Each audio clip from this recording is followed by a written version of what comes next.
Iya dari rumah. Rumahnya di mana ya, Kak Iza? Wih, dari Kota Pahlawan, dari Sumenep, dari Tangerang. Aku juga Tangerang. Kita warga Tangerang, asik. Wah, dari Kalimantan Timur, hai. Jogja, dari Malang, dari Semarang. Yang lain, woi, dari Palembang, dari Banyumas. Kita lihat siapakah yang terjauh? Apakah, wih, Empat Lawang, dari Bandung. Yuk, dari mana lagi? Uh, Ternyata ada yang terjauh nih dari Tiongkok sejauh ini ya. Dari luar negeri joining us. Asik. Oke, karena ternyata sudah banyak banget teman-teman yang bergabung dari berbagai daerah, bahkan berbagai negara ya. Jadi mungkin kita bisa langsung, tapi sebelum mulai, aku mau memperkenalkan diri dulu. Aku Samantha, dari Climate Reality. Aku sebetulnya lulus dari aku Climate Reality Leader yang lulus training pada tahun 2020. Dan hari ini aku akan berperan sebagai MC. Nah, seperti yang teman-teman tahu, hari ini merupakan acara puncak dari Climate Change We Pledge 2.0, di mana teman-teman Climate Buddies akan mempresentasikan hasil case study dan video use pledge yang telah dibuat nih. Nah, nggak sabar banget udah mau nonton dan ngeliat hasil karya dari Climate Buddies nih ya.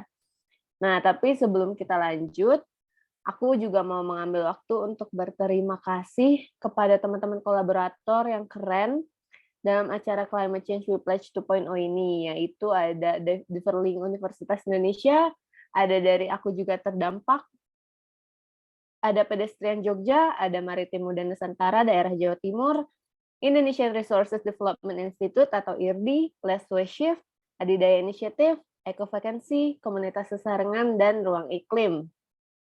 Nah, untuk memulai acara puncak Climate Change We Pledge 2.0 hari ini, kita akan mendengar dulu nih sepatah dua patah kata dari Ketua Pelaksana Climate Change We Pledge 2.0, yaitu Kak Mazaya Dia Hanifah atau biasa dipanggil juga dengan Kak Ocha. Kepada Kak Ocha, dipersilahkan.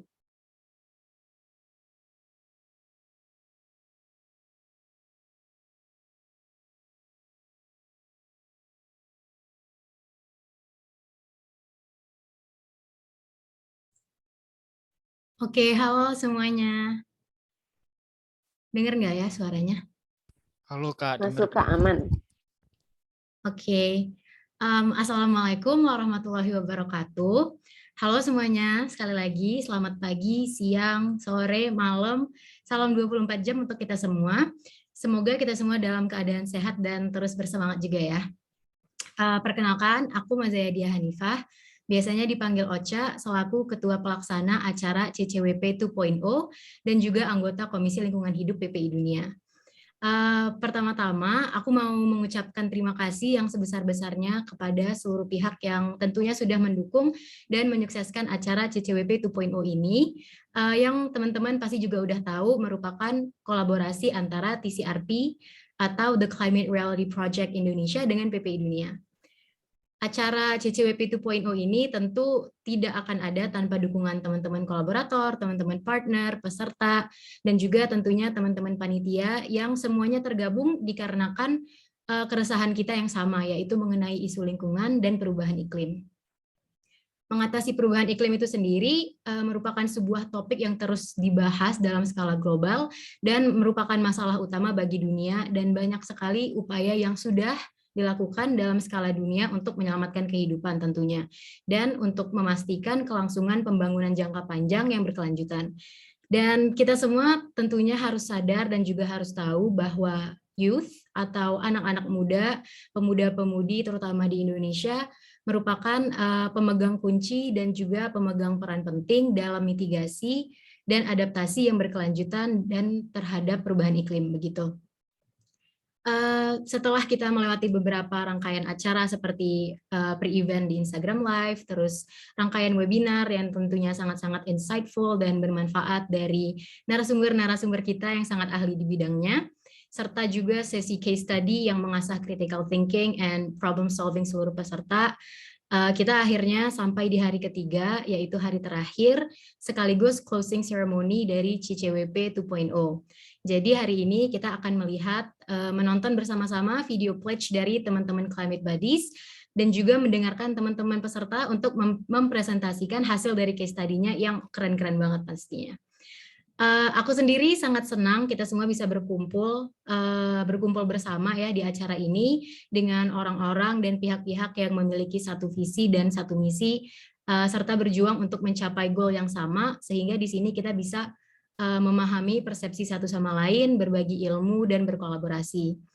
Dalam mengurangi dampak perubahan iklim yang semakin meningkat, tentunya diperlukan perubahan dalam bagaimana masyarakat dunia menjalankan keberlangsungan hidupnya. Dan dengan tujuan yaitu mencapai net zero carbon emission. Selain perubahan teknologi menjadi teknologi yang lebih ramah lingkungan, diperlukan juga perubahan-perubahan fundamental, perubahan-perubahan mendasar seperti dalam pembuatan peraturan, pembangunan, ekonomi, dan juga sistem pangan. Dan itulah yang menjadi dasar atau tema dari CCWP 2.0 ini sendiri. Besar harapan melalui acara ini kita semua dapat merasakan manfaatnya dan melakukan aksi nyata untuk perubahan iklim. I want you all to know small action is still action and small change is still change. Jadi sekali lagi aku ucapkan terima kasih untuk semuanya dan semangat terus untuk berjuang memerangi perubahan iklim dan juga dampaknya. Terima kasih. Wassalamualaikum warahmatullahi wabarakatuh. Yay. Thank you Kak Ocha. So cool. Karena benar ya, perubahan dimulai dari youth, asik. Oke. Now, sebelum kita mulai banget acaranya, aku mau minta teman-teman untuk on cam supaya kita bisa memulai foto bersama dulu. Untuk seluruh peserta dan panitia mungkin bisa nyalakan kameranya. Yuk, ditungguin teman-teman untuk nyalain kameranya.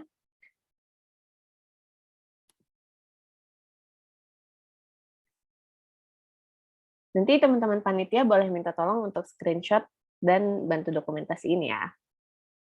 Siapakah yang akan mendokumentasikan? Oke, aku yang bantu Kak Sam. Mungkin dikasih waktu sedikit lagi teman-teman buat yang belum sempat open cam. Aku hitung kali ya dari 5, 4, 3, 2, 1. Oke, karena ada 2 halaman ditahan ya teman-teman senyumnya. Untuk halaman pertama, 1, 2, 3. Oke, aku lanjut ke halaman kedua, 1, 2, 3. Oke, balik lagi ke Kasem. Oke, thank you Belai. Oke, sekarang kita akan mulai masuk ke sesi presentasi case study nih, yang akan dipandu oleh Kak Hana Astaranti atau Kak Hana. Kak Hana merupakan Climate Reality Leader yang lulus training di tahun 2020 juga, dan terlibat aktif sebagai Communication and Engagement Specialist di The Climate Reality Project di Indonesia. Tanpa berlama-lama lagi, aku coba panggil Kak Hana dulu kali ya. Hai Kak Hana. Hai Sam. Oke. Terima kasih. Aku oper ya, silakan. Thank you Kak Samantha. Selamat siang teman-teman semua. Apa kabar nih siang hari ini? Aku tadi pas foto bareng. Iya, lihat wajah-wajahnya tuh pada ceria-ceria banget, cerah banget. Di sana gimana cuaca teman-teman di lokasi masing-masing? Apakah ada yang sedang sendu-sendu suasananya? Atau panas pol? Sama di sini juga cerah ya. Oh, ada yang mendung. Wah, itu mendung enak banget ya buat makan ini mie rebus. Skip, sorry, ke distract. Oke, nah jadi teman-teman di siang hari ini kita kan mau dengerin case study dari beberapa kelompok yang akan presentasi ya di siang hari ini sebagai rangkaian dari acara puncak Climate Change We Pledge 2.0. Senang banget aku ada di sini untuk bisa ketemu sama teman-teman. Tadi udah kenal sama Kak Samantha ya, jadi nggak usah ditanya lagi, masih ada ternyata di layar. Udah Kak, malu kelamaan ditaruh di situ.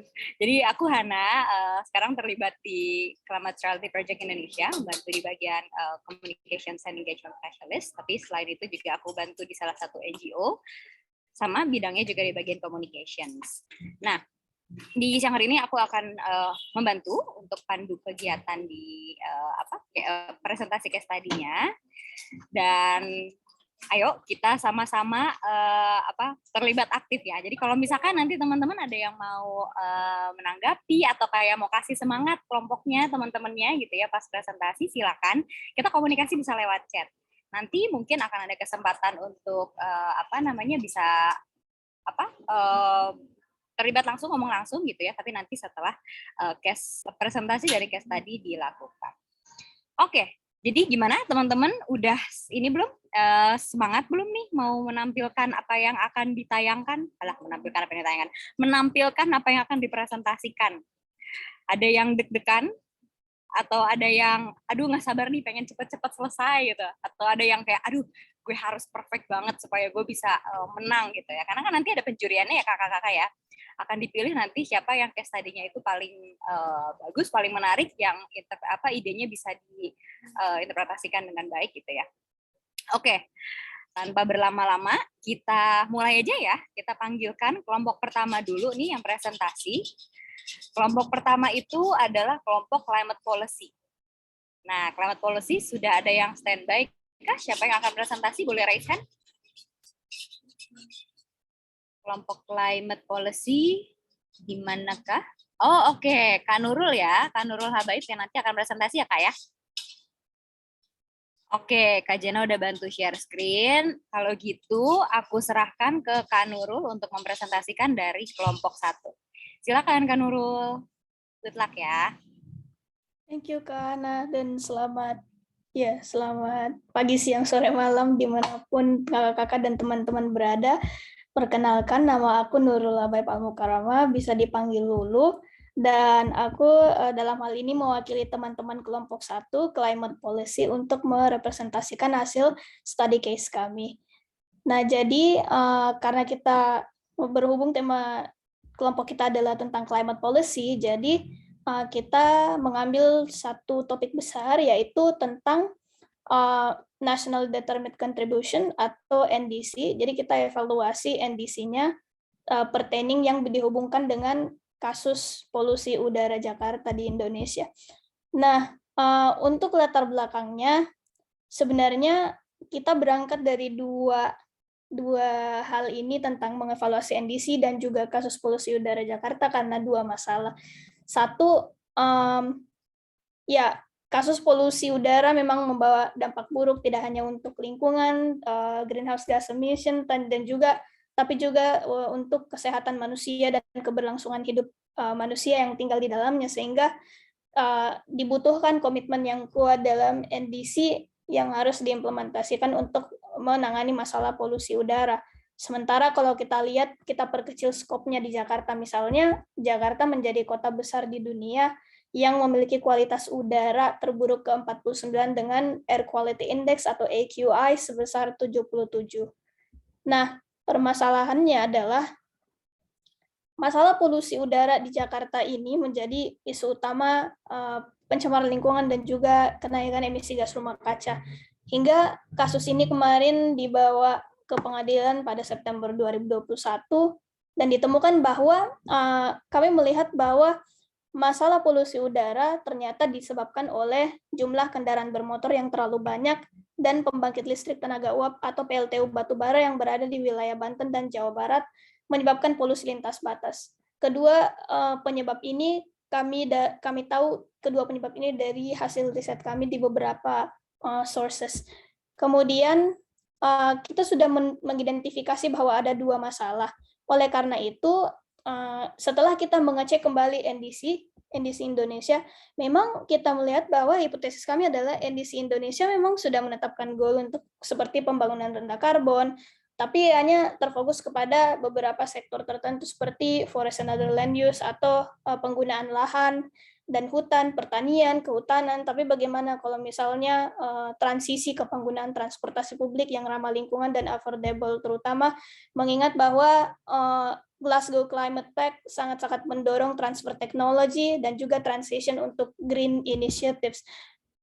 Dari hipotesis itulah kami berangkat pada solusi bahwa bahwa kita menawarkan 5 solusi. Satu, kita di hari pertama CCWP ini kita diberitahu dan diajarkan bahwa PLN sudah mengeluarkan roadmap sebagai bentuk nyata implementasi komitmen mereka terhadap phasing out coal power plant di COP26 kemarin. Jadi kita mau, karena kita berasal dari kelompok climate policy, jadi kita mau mendorong phasing out PLTU batubara itu dengan transisi menuju energi terbarukan dan implementasi gradual phase out sesuai roadmap PLN kemarin.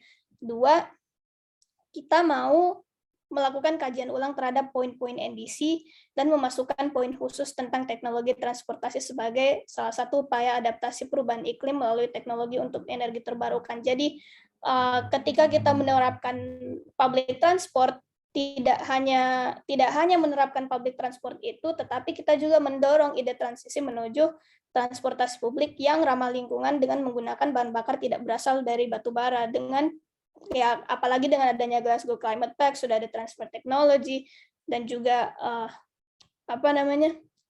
itu adalah satu kesempatan untuk bisa mendorong adanya transisi menuju things yang ramah lingkungan. Tidak hanya itu, tidak hanya mendorong public transportation, kita berpikir kalau misalnya public transportation ada, tapi orangnya nggak mau naik, gimana dong? Jadi kita kepengen tidak hanya in law, in regulation, tapi kita mau juga mendorong kayak task force begitu untuk mensosialisasikan dampak baik penggunaan transportasi publik secara masif untuk meningkatkan kesadaran masyarakat. Dan satu hal lagi yang menjadi concern kita, kalau misalnya public transport ada, tapi jumlah kendaraan bermotor tetap banyak dan tidak bisa diregulate, masalah polusi, air pollution tidak akan selesai. Oleh karena itu, kita mau melihat best practices atau praktik baik dari negara lain yang mampu mengontrol jumlah kendaraan bermotor dan mendorong para citizen untuk public transport. Nah, oleh karena itu kita mau merumuskan regulasi yang membantu mengontrol jumlah kendaraan bermotor dengan mengadopsi praktik baik dari negara lain. Contohnya seperti kebijakan Certificate of Entitlement di Singapura yang hanya memberikan sertifikat kepemilikan selama 10 tahun untuk setiap kendaraan bermotor, dan kemudian ketika habis masanya mereka bisa either memperbarui dengan harga yang mahal atau mereka menyerahkan kendaraan mereka untuk di-recycle dan kemudian atau diimport ke negara lain begitu. Tapi kita harus mengingat kembali bahwa adopsi praktik baik ini harus memperhatikan aspek sosial, politik, dan ekonomi Indonesia. Supaya tidak hanya langsung plug kita adopt, tapi juga harus suitable dengan apa yang terjadi di masa ini. Terus dasar kajian literatur kami ada 3. Yang pertama tuh kita melihat bahwa memang kita berangkat dari 2 masalah itu karena kita mengetahui bahwa sektor transportasi adalah kontributor terbesar dalam greenhouse gas emission atau GRK di Indonesia. Dia menyumbang sebesar 31,5% di antara sektor lainnya. Dan yang kedua menyusul adalah PLTU batubara, yang kemudian menjadi 2 masalah yang kami identifikasi dalam masalah polusi udara Jakarta menurut Institute for Essential Services Reform 2019. Terus menurut Sternberg and Matheson, transportasi publik dapat berkontribusi positif terhadap keberlanjutan lingkungan dan pengurangan pemakaian bahan bakar batu bara. Dan kemudian mengurangi polusi udara, menguatkan ekonomi dengan mempermudah transportasi masyarakat dan menuju tempat kerja, dan memudahkan akses transportasi untuk masyarakat. Jadi kita nggak hanya melihat planet only, tapi kita melihat people and also what happened with the economy. Terus yang terakhir, menurut OECD, karena kita mengambil contoh dari Singapura, kita melihat bahwa ternyata dari OECD melakukan penelitian dan melihat bahwa kebijakan Certificate of Entitlement di Singapura itu juga membantu menekan populasi kendaraan bermotor sejak tahun 1998 hingga di tahun 2018 turun ke 0,25% dan diproyeksikan menuju 0% di 2022. Itulah kenapa hal ini motivates kita untuk melihat bahwa ini ada praktik baik untuk mengontrol jumlah kendaraan bermotor dan transisi ke transportasi publik. Sekian dari presentasi case study kami. Terima kasih. Oke, terima kasih kelompok 1, teman-teman Climate Policy. Jadi masalahnya itu berangkat dari permasalahan polusi udara dan emisi gas rumah kaca ya. Ini menarik banget karena Mungkin kalau aku ngelihat sekarang nggak banyak orang yang benar-benar pay attention di NDC ini, dan teman-teman dari kelompok 1 berani gitu ya ngambil permasalahan berangkat dari situ. Terima kasih banyak teman-teman kelompok 1. Nah, nanti akan ada semoga di ini ya, semoga dipilih untuk jadi pemenangnya, karena nanti akan dipilih siapa yang menang nih. Case study mana nih yang kira-kira bisa diimplementasikan. Oke, kalau begitu kita lanjutkan ya ke kelompok 2. Teman-teman kelompok 2, apakah sudah siap? Kelompok 2 itu adalah kelompok Climate Innovation.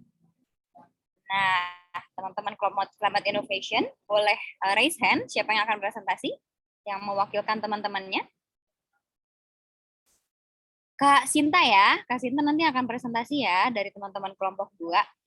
Baik, kalau begitu saya persilahkan, waktunya sama ya Kak ya, kurang lebih 8 menit. Kak Jena ini udah bantu untuk share presentasinya. Saya serahkan ke Kak Shinta. Silakan Kak Shinta. Oke, sebelumnya suara saya udah masuk belum ya teman-teman? Sudah. Ada Kak kedengeran? Oke, selamat pagi, selamat siang, selamat sore, selamat malam teman-teman. Karena kita kebetulan dari berbagai wilayah ya. Jadi nggak tahu nih, barangkali masih ada yang malam, masih udah yang siang kayak gitu kan. Ini sebelumnya saya di sini mau kenalan dulu ya. Namaku Sinta Khairy Fadilah, biasanya dipanggil Khairy. Ini di sini aku sebagai perwakilan dari teman-teman kelompok 2 yang difasilitatori oleh Kak Bilay sama Kak Jena. Oh ya, sebelumnya kami juga dibantu nih dari komunitas sesarengan dari Kak Krisna nih. Sebelumnya kami mau mengucapkan terima kasih buat fasilitator dan dari Kak Krisna juga yang udah membantu kelompok 2 nih Kak. Oke, di sini kami dari kelompok Climate Innovation ingin menyampaikan terkait inovasi pemberdayaan masyarakat pesisir melalui produksi minyak kelapa atau VCO atau Virgin Coconut Oil ya teman-teman. Jadi apa sih sebenarnya yang melatar belakangi kami mengangkat topik ini? Jadi terkait dengan sektor komoditas kelapa sawit, ini kan belakangan ini juga lagi ramai ya, terkait harga harga minyak goreng kelapa sawit yang stabil naik. Nah, karena sampai saat ini pun masyarakat memang masih mengandalkan dan bergantung pada minyak goreng kelapa sawit sebagai bahan baku utama dalam memasak, dan untuk hasil produk dari kelapa sawit sendiri juga banyak dimanfaatkan untuk berbagai produk-produk, tidak hanya minyak goreng.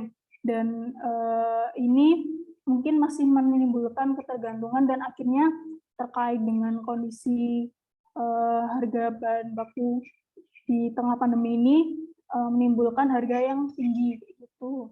Nah, beberapa kali mungkin kita juga menemui kondisi terkait informasi proses produksi minyak kelapa sawit pada beberapa sentra industri ya teman-teman. Memang tidak semuanya itu bersifat eksploitatif terhadap lingkungan, dan kadang tidak hanya menyinggung masalah-masalah aspek-aspek dimensi lingkungan saja, kadang juga mengganggu pada aspek sosial, dan pada beberapa kasus juga menyinggung terkait hak asasi manusia, karena juga kadangkala mempekerjakan anak-anak di bawah umur kayak gitu pada beberapa sentra yang dalam tanda kutip tidak bertanggung jawab kayak gitu. Nah, dari ekspansi lahan kelapa sawit juga ini pada akhirnya mempengaruhi luasan hutan hujan tropis di Indonesia karena dari adanya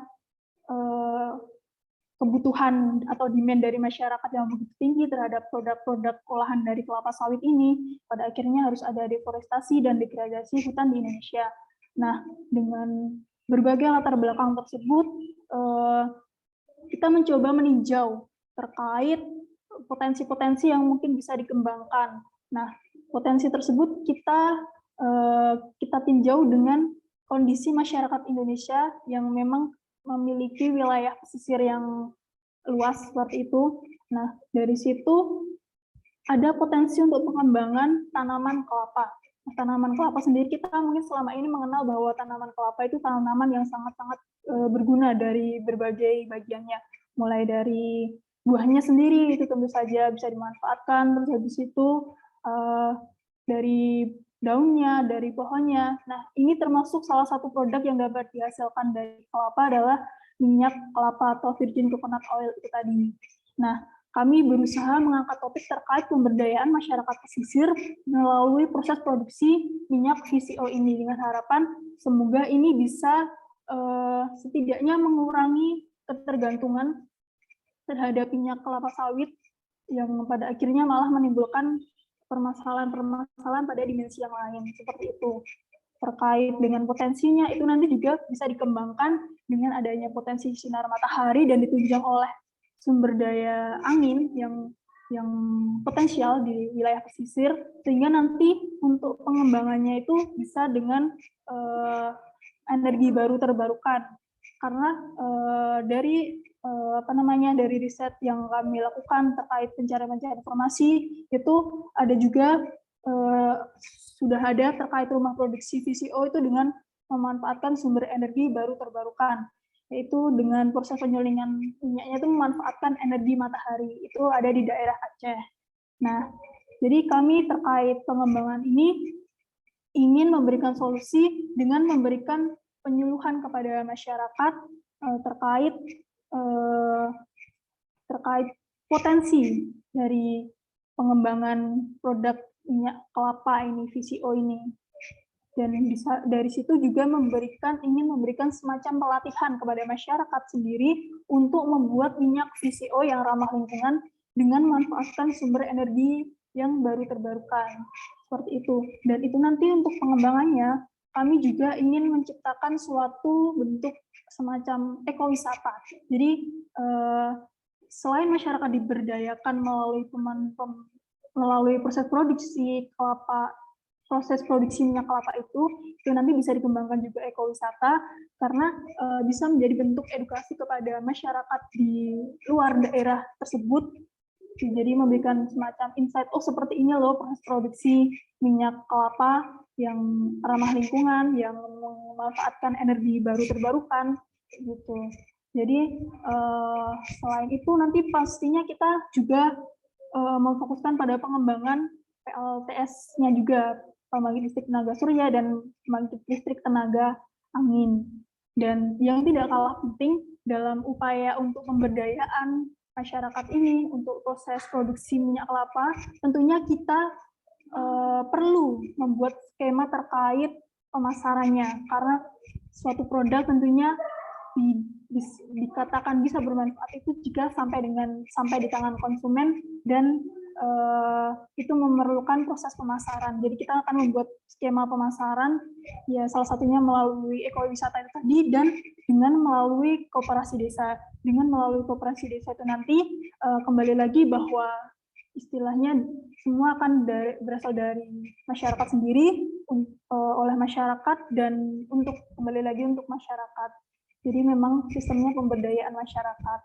Nah, dari skema itu nanti kita akan menuju terkait analisa kelayakan produk, dan nanti juga mungkin terkait branding dan packing atau packaging produknya, karena itu memang sangat penting ya dalam pemasaran suatu produk.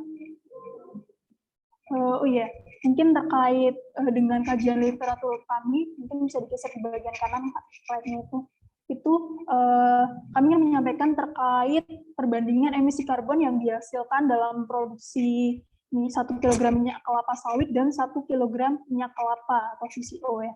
Jadi untuk menghasilkan 1 kg minyak sawit itu mengeluarkan 22,813 kg karbon dioksida. Sementara untuk menghasilkan 1 kg minyak VCO itu hanya menghasilkan 2,1 kg karbon dioksida. Itu dengan adanya ini harapannya bisa memberikan solusi ya, karena kami kebetulan mengangkat tema terkait inovasi ya, climate innovation. Kami juga melakukan berbagai analisis terkait SWOT. Ini nanti bisa disimak. Terima kasih, mungkin sekian presentasi dari kelompok 2. Terima kasih. Terima kasih Sinta yang sudah mewakili kelompok Climate Innovation. Nah, kalau dari kelompok 2 ini berarti permasalahannya itu berangkat dari ketergantungan masyarakat terhadap minyak kelapa sawit ya. Jadi akan diadakan pemberdayaan produksi minyak kelapa gitu ya sebagai solusi untuk menggantikan penggunaan kelapa sawit yang sekarang marak lagi banyak gitu ya isunya kalau kita lihat sekarang gitu ya, dan masyarakat memang udah sangat tergantung sekali sama minyak kelapa sawit gitu ya, nggak hanya untuk untuk menggoreng-goreng aja, nggak untuk makanan aja, tapi memang penggunaan kelapa sawit itu nggak bisa dipungkiri udah ada di segala aspek kehidupan kita gitu ya, bahkan kita mandi juga pakai bagian dari minyak kelapa sawit gitu. Nah, untuk solusi tadi ditawarkan adalah untuk pengembangan potensi minyak VCO atau Green Coconut Oil dan juga penggunaan energi terbarukan, dan itu semuanya diberdayakan dari masyarakat dan untuk masyarakat. Terima kasih teman-teman Climate Innovation, teman-teman kelompok 2, thank you Kak Sinta tadi sudah mewakili. Kita lanjutkan ke kelompok berikutnya. Kelompok berikutnya adalah kelompok kehutanan. Nah, teman-teman kehutanan, apakah sudah siap? Siapa yang akan mewakili dari kelompok 3? Ready, Kak. Kak Edi? Kita udah siap. Kak Edi. Oke, Kak Edi di mana? Coba aku mau lihat. Kak Edi boleh raise hand? Ready maksudnya, Kak. Oh, ready. Ya ampun, sorry. Yang mewakili ini ya Kak Syahrul ya? Iya, sama Kak Anissa. Untuk openingnya Kak Anissa. Oke, siap. Berarti kelompok 3 Kak Anissa dan Kak Muhammad Syahrul ya. Kalau begitu, langsung saja saya persilakan ya, waktunya sama. Waktunya sama, 8 menit. Dipersilakan Kak Anissa untuk membuka dulu. Oke, Assalamualaikum. Kedengaran suara saya? Kedengaran, Kak? Kedengaran, Kak. Waalaikumsalam.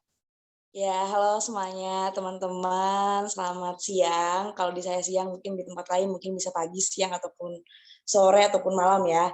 Jadi saya Anissa dan sama Syahrul, kami dari tim kehutanan, bakal nyampein nih tentang dampak penyiapan lahan dengan pembukaan lahan terhadap kondisi biosifik lahan gambut. Jadi kita ketahui ya sama-sama teman-teman semuanya, kalau kebutuhan pangan manusia ini bakal terus ada. Jadi pembukaan lahan pertanian, pembukaan lahan untuk kehutanan dan lain-lain itu bakal terus dilakukan. Nah, kesalahannya pembukaan lahan yang sering dilakukan di Indonesia itu dengan cara dibakar.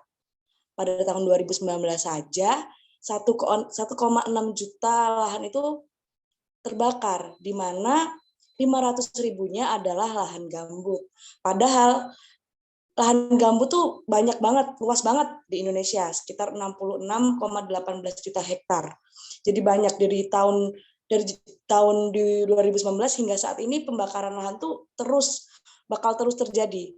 Bahkan di perkuliahan, ketika perkuliahan fokus di jurusan pertanian saja, salah satu cara pembukaan lahan dengan dibakar tuh ada. Secara teori dan pembelajaran tuh ada, dilakukan begitu loh. Padahal ketika hutan hilang, hutan dibakar, itu banyak dampak negatif yang terjadi. Selain ada polusi udara, hutan hilang, flora-fauna hilang, yang paling kecil saja seperti fauna serangga akan hilang. Dan itu sudah ada penelitiannya, semakin rendahnya rendahnya jumlah hutan, maka semakin rendah juga jumlah serangga-serangga yang baik, seperti serangga polinator yang membantu penyerbukan tanaman pertanian itu sendiri. Nah, fokus lagi kita ke lahan gambut. Padahal lahan gambut ini isinya kebanyakan adalah bahan organik, di mana bahan organik yang sudah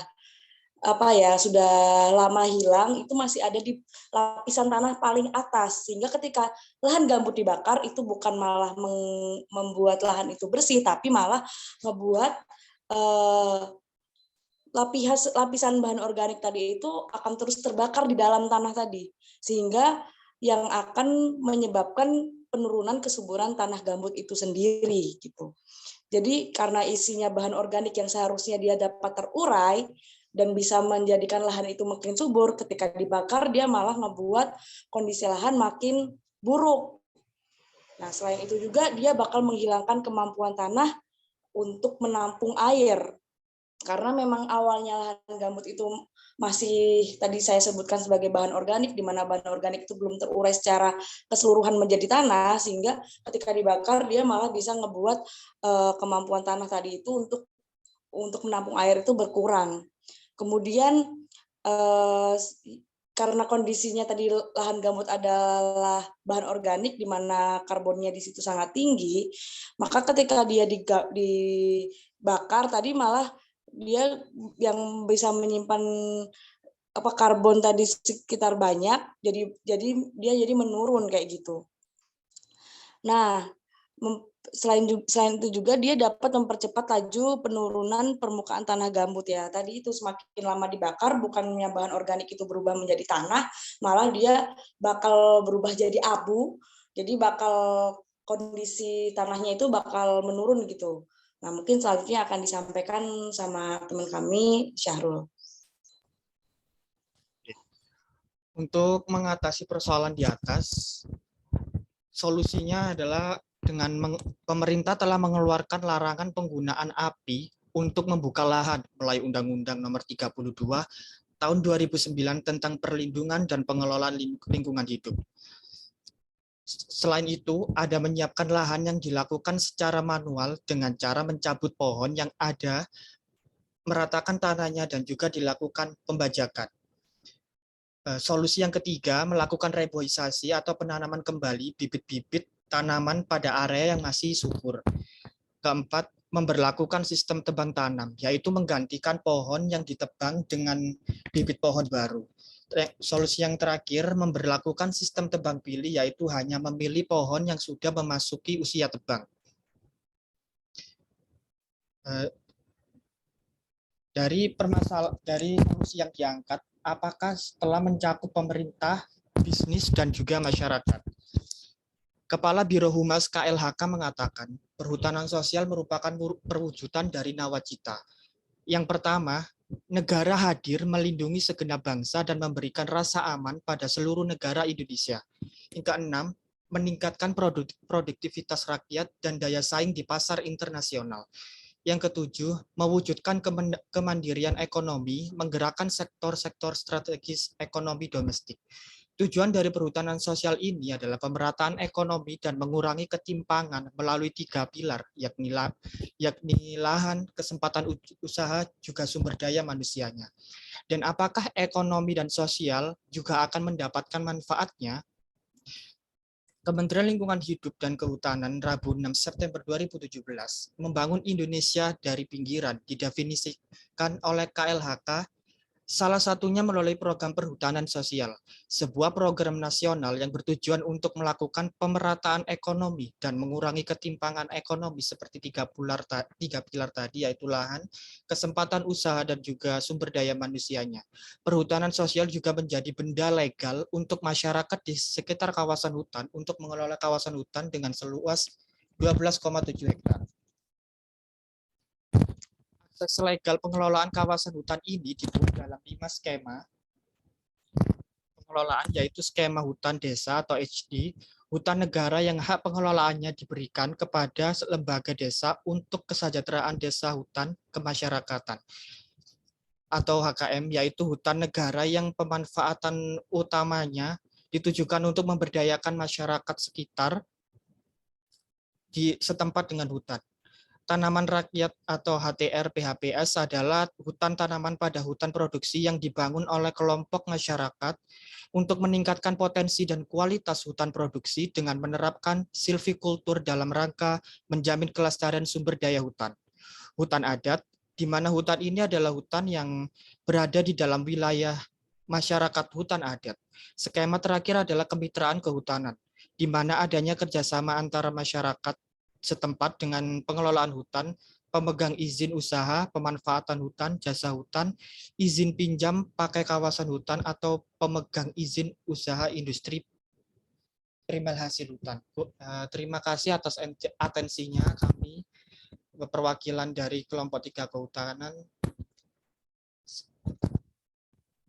Terima kasih. Baik, terima kasih Kak Syahrul, terima kasih juga Kak Anissa yang sudah mewakili kelompok 3 mengenai kehutanan.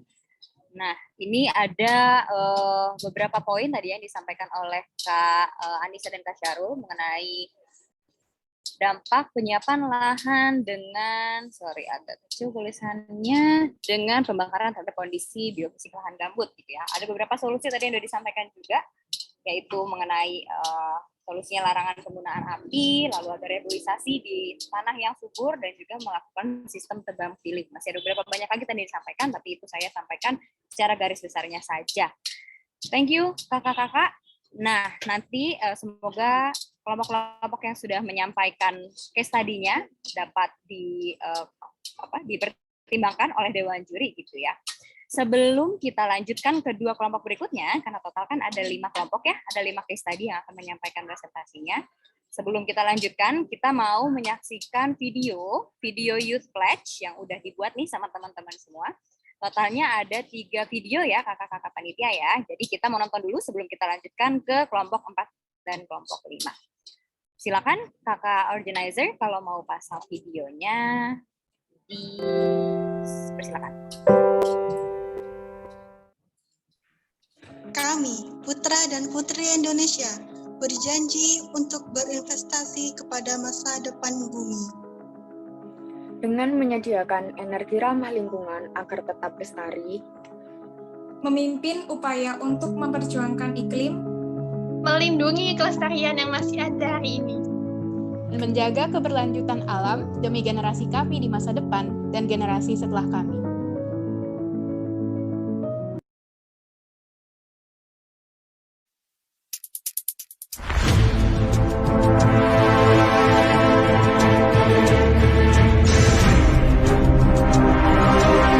Diperlukan partisipasi aktif dari semua pihak.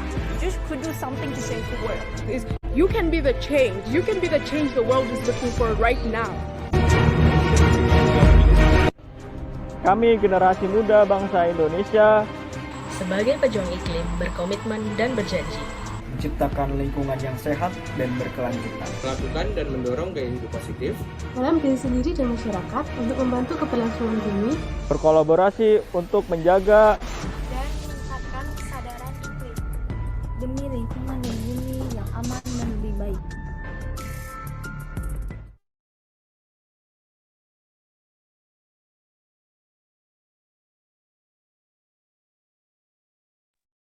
Oke, itu tadi satu video ya Kak.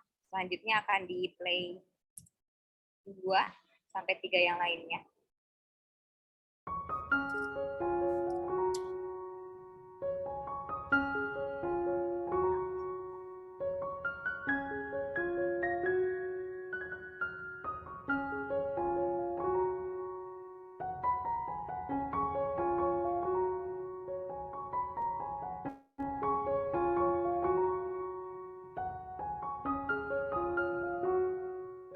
Mari bersama menjaga bumi dengan menjaga hutannya. Karena kita adalah bagian dari hutan dan hutan adalah bagian dari kita. Hargailah sumber daya alam yang sudah Tuhan berikan dengan cara memanfaatkannya secara secukupnya. Mari bersama menjaga bumi demi kebaikan bumi pertiwi dan masa depan hutan Indonesia yang lebih penuh harapan. Hargai kekayaan hutan yang sudah Tuhan berikan dengan menjaga flora faunanya. Saya Muhammad Syahrul. Saya Anissa Rahmafatika. Saya Muhammad Justi Makmun Jusrin. Saya Nasya Eriliana Putra. Kami pemuda-pemudi Indonesia berkomitmen dan berjanji untuk mendorong kesadaran masyarakat untuk menjaga hutan dan berkehidupan yang ramah lingkungan, menjadi penggerak perubahan dalam menjaga dan meningkatkan kelestarian hutan Indonesia. Terus bersama-sama berkolaborasi untuk mengedukasi tanpa pilih kasih dan terus beraksi.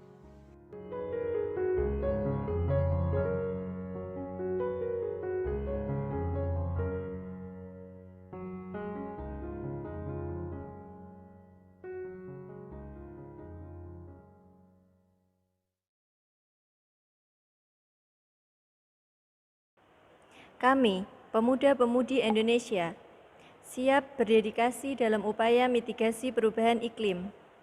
Kami mematrikan komitmen dan janji untuk mengajak semua pemangku kepentingan untuk lebih beretika lingkungan, menyuarakan inovasi dan pemikiran untuk menciptakan lingkungan yang lebih baik, menggandeng semua lapisan untuk berjuang bersama demi alam yang lestari. PBB mengingatkan bahaya nyata dari perubahan iklim di dunia. Perubahan iklim berdampak pada produktivitas Pertama datang dari Bali, kekeringan hingga banjir.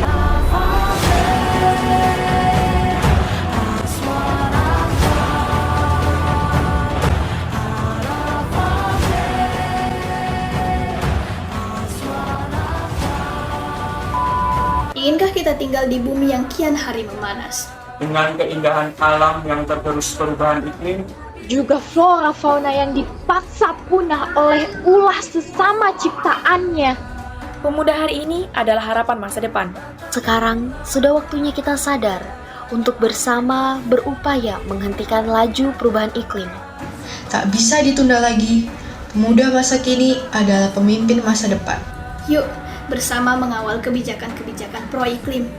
Tahan tangan, wujudkan harapan. Melawan keegoisan demi keadilan dan keseimbangan lingkungan. Saya, Giselle dari Surabaya. Saya Huda dari Suharjo.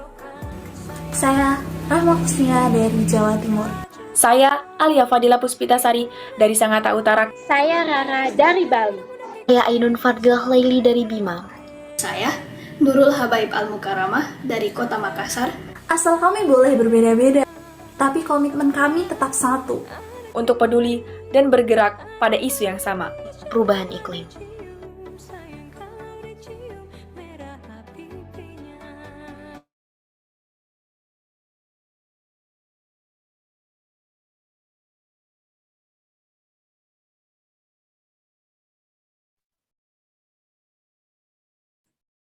Oke, masih ada lagi videonya, Kak? Udah semua. Oh, udah semua? Sip. Oke, kalau sudah semua, kita lanjutkan ya untuk dengar case study dari kelompok lainnya. Tadi keren-keren banget ya videonya ya. Hebat banget bisa bikin video kayak gitu. Ini harapannya nanti bisa menyebar luas ya. Jadi nanti mungkin yang nonton nggak cuma kita-kita doang, tapi teman-teman bisa share di channel masing-masing gitu ya, supaya orang-orang juga makin banyak yang lihat dan makin banyak yang punya niat untuk bisa melakukan aksinya gitu ya, sesuai dengan apa yang mereka bisa masing-masing. Baiklah, kalau begitu kita lanjutkan presentasi case study-nya yang akan dibawakan oleh kelompok 4. Kelompok 4 adalah kelompok Green Finance. Green Finance akan dibawakan oleh Kak Zailatu Nisa ya. Kak Zailatu sudah raise hand. Baik, kalau begitu saya persilakan teman-teman kelompok 4, Kak Zailatu Nisa silakan untuk dipresentasikan. Waktunya sama ya Kak, 8 menit. Baik Kak. Selamat siang Client Buddies. Perkenalkan, saya Zailatu Nisa, biasa dipanggil Zela, perwakilan dari kelompok 4 yang akan mempresentasikan case study mengenai carbon trading, solusi perubahan iklim.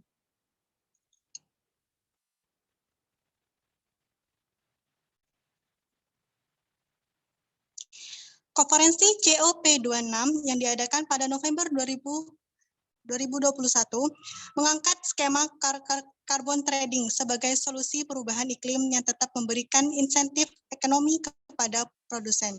Namun, apakah skema ini benar-benar sebuah solusi?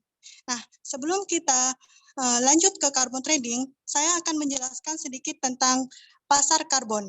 Pasar karbon adalah hak atas emisi gas rumah kaca dalam satuan setara ton CO2 atau karbon dioksida. Hak di sini dapat berupa hak untuk melepaskan gas rumah kaca ataupun hak atas penurunan emisi gas rumah kaca. Intinya, pasar karbon di sini merupakan market atau tempat terjadinya perdagangan karbon. Nah, kita lanjut. Apa sih itu carbon trading? Carbon trading atau biasa disebut dengan perdagangan karbon. Perdagangan karbon merupakan proses jual beli izin dan kredit yang memungkinkan pemegang izin untuk mengeluarkan karbon dioksida dengan menggunakan sistem cap and trade atau batasi dan perdagangkan. Batasan yang dikenakan pada jumlah GRK, gas rumah kaca, yang dapat dihasilkan dari pembangkit listrik, terus pabrik industri, dan juga penerbangan. Umumnya, cap diterapkan pada bentuk pengalokasian jatah atau kota emisi pada para peserta pasar dilakukan di awal periode. Nah, di akhir Kemudian di akhir periode, para peserta harus menyetorkan unit kota kepada lembaga yang ditentukan sejumlah emisi aktual. Dan peserta yang melewati cap-nya atau batasannya dapat membeli tambahan unit kota dari mereka yang kotanya tidak terpakai, sehingga terjadilah perdagangan karbon. Contohnya seperti ini. Ada industri atau ada pabrik A dan pabrik B. Pabrik A dan pabrik ini, pabrik A dan pabrik B ini, pabrik B dibatasi emisi karbonnya sebanyak 100 ton per satu periode. Nah, nanti di akhir periode, ternyata pabrik A ini kan 100 ton karbon dioksida, itu masih tersisa 30%-nya, yaitu 30 ton karbon dioksida. Sedangkan pabrik B ini, dia tuh melebihi batasan emisi karbon dioksida. Sehingga di akhir periode, pabrik B membeli kota emisi dari pabrik A. Seperti itulah contoh dari karbon dioksida, perdagangan karbon. Kemudian apa sih karbon trading ini? Apakah punya kelebihan? Ya, karbon trading ini punya kelebihan, yaitu menghasilkan devisa negara, namun tetap menjaga kelestarian hutan. Terus peluang besar untuk menambah pemasukan sebagai kegiatan pembangunan. Terus peluang pemanfaatan potensi alam dan menjaga kelestarian hutan dan menanamkan penanaman pada kawasan bukan hutan. Tapi karbon trading ini memiliki kekurangan juga, yaitu ketergantungan dengan negara maju. Ketergantungan dengan negara maju ini dapat menghambat pembangunan, dan negara maju menawarkan solusi perdagangan karbon tanpa penurunan emisi, sehingga konkurensi tidak sebanding dengan bencana ekologis yang telah dialami. Apakah karbon trading ini sebuah solusi? Ya, mari kita bahas di sini.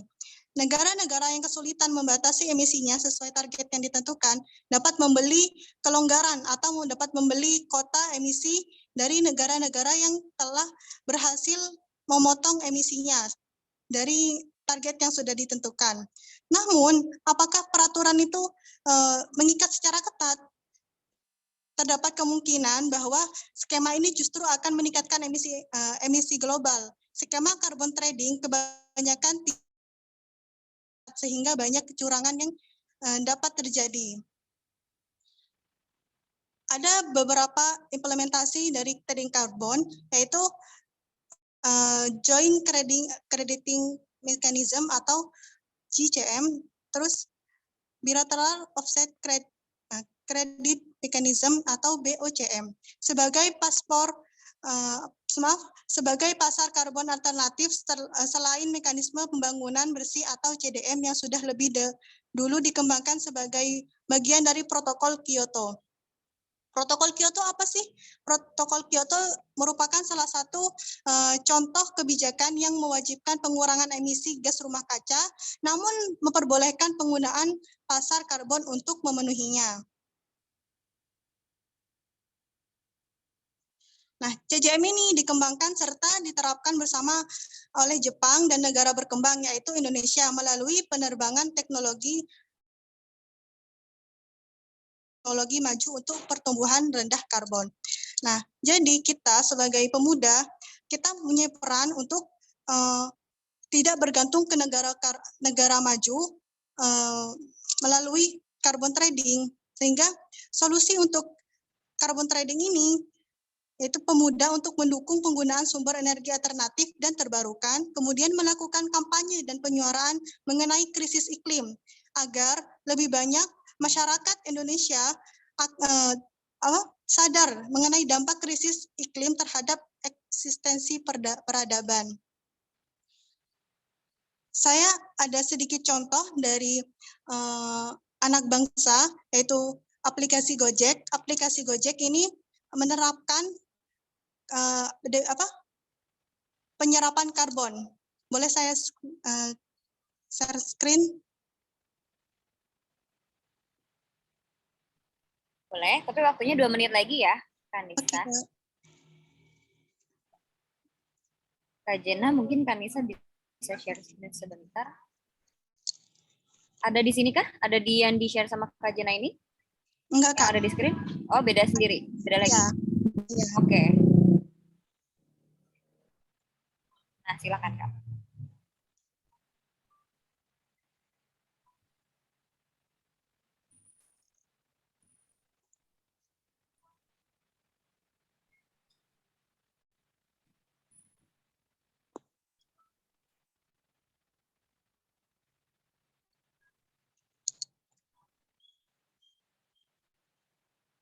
Apakah kelihatan? Ini salah satu inovasi dari Indonesia untuk mengurangi gas rumah kaca. Contohnya ini ya. Serap jejak karbon saya. Rata-rata kita ini menjumlah penggunaan motor, mobil, AC atau TV, laptop, kulkas atau yang lainnya yang bisa menyebabkan pemanasan global. Contohnya kayak rata-rata jarak konsumsi per hari menggunakan motor, anggap 5 km, mobil 10, dan AC kira-kira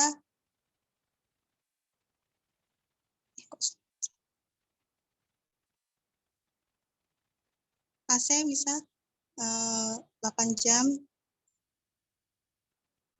TV 5, laptop 7, dan kulkas bisa 1 atau 2 ya. Kemudian kita mulai serap jejak karbon kita. Nah, di sini kita bisa memilih kita mau nanam pohon di mana. Ada Kota Semarang, Kota Jakarta, Bontang, sama Demak. Anggap kita di Kota Jakarta ya. Nah, total jejak karbon yang saya gunakan satu hari ini yaitu 6,517 gram. Itu hanya satu hari. Gimana kalau 1 minggu? Lebih banyak lagi itu 40. Nah, kayak gitu. Waktunya sudah habis ya, Kak? Baik, Kak. Sorry ya. Ya. Mungkin mau di-wrap, mau di closing dulu? Ya.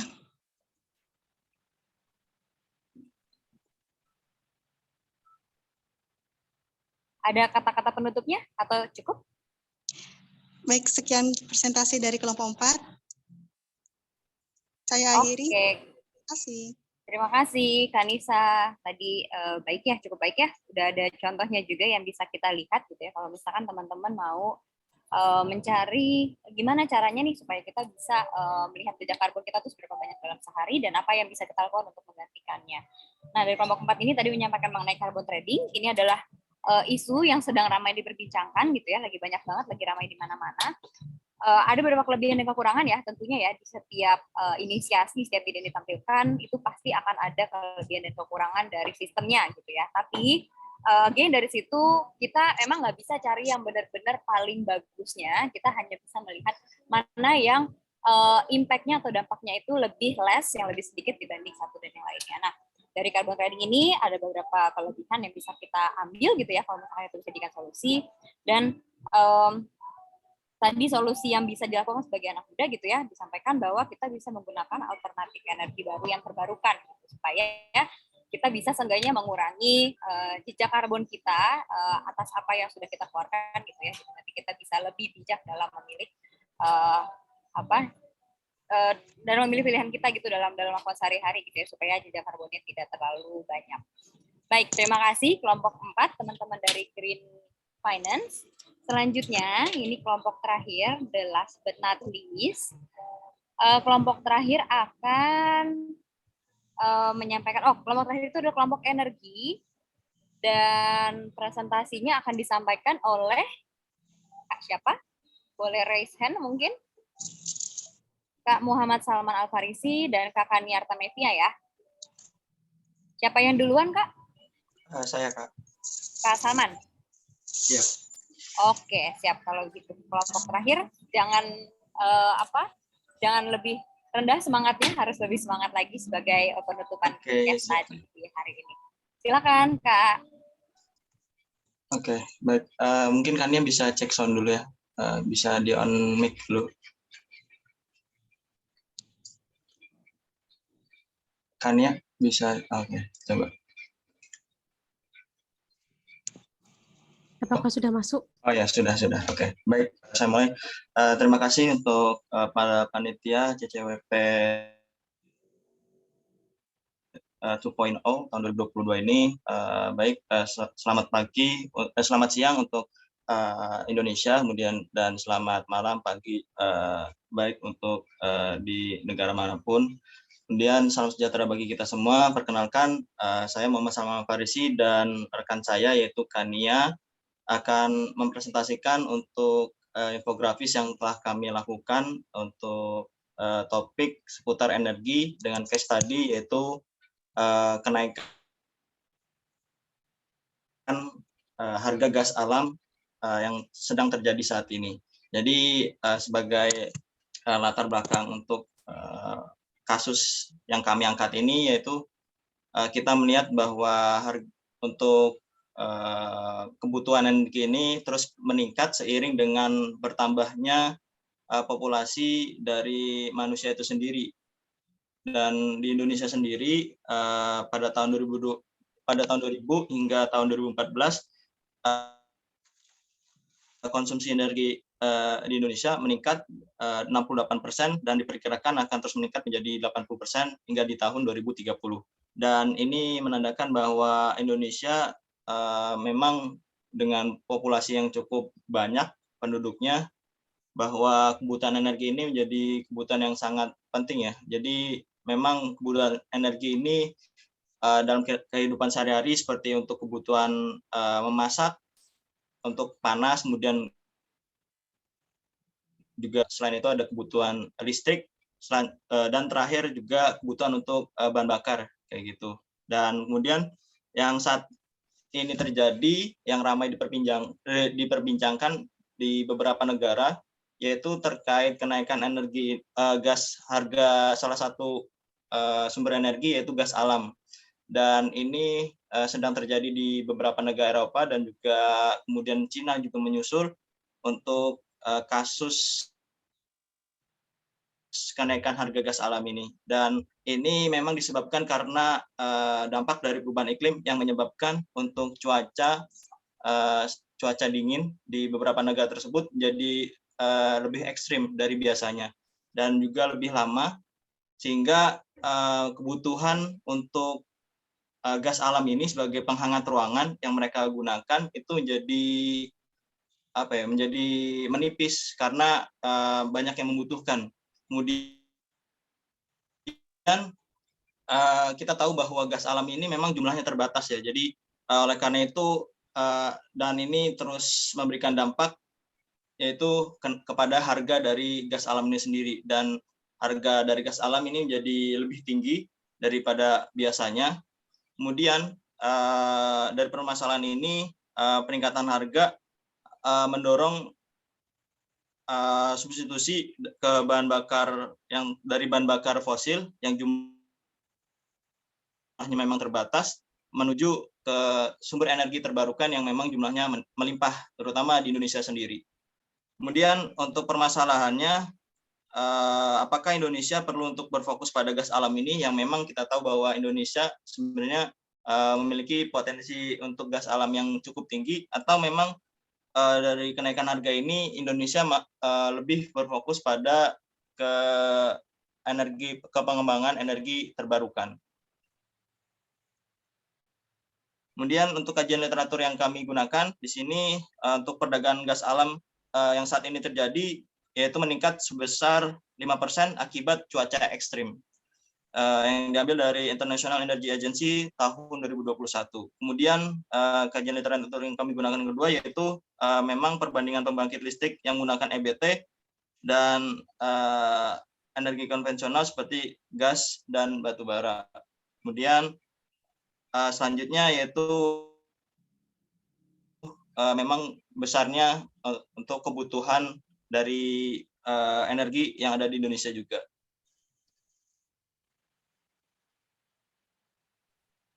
Oke, selanjutnya adalah metode dan hipotesis adalah transisi menuju energi terbarukan dapat mengatasi dampak dan kekurangan energi dari kenaikan harga gas alam. Jadi seperti yang disebutkan tadi bahwa kenaikan harga gas alam ini bisa menyebabkan transisi ke energi-energi yang menggunakan bahan baku fosil seperti minyak dan batu bara, dan itu tentunya bisa menimbulkan emisi yang lebih lagi gitu. Jadi untuk mengatasi hal ini kita digencarkan untuk menuju ke transisi menuju energi terbarukan.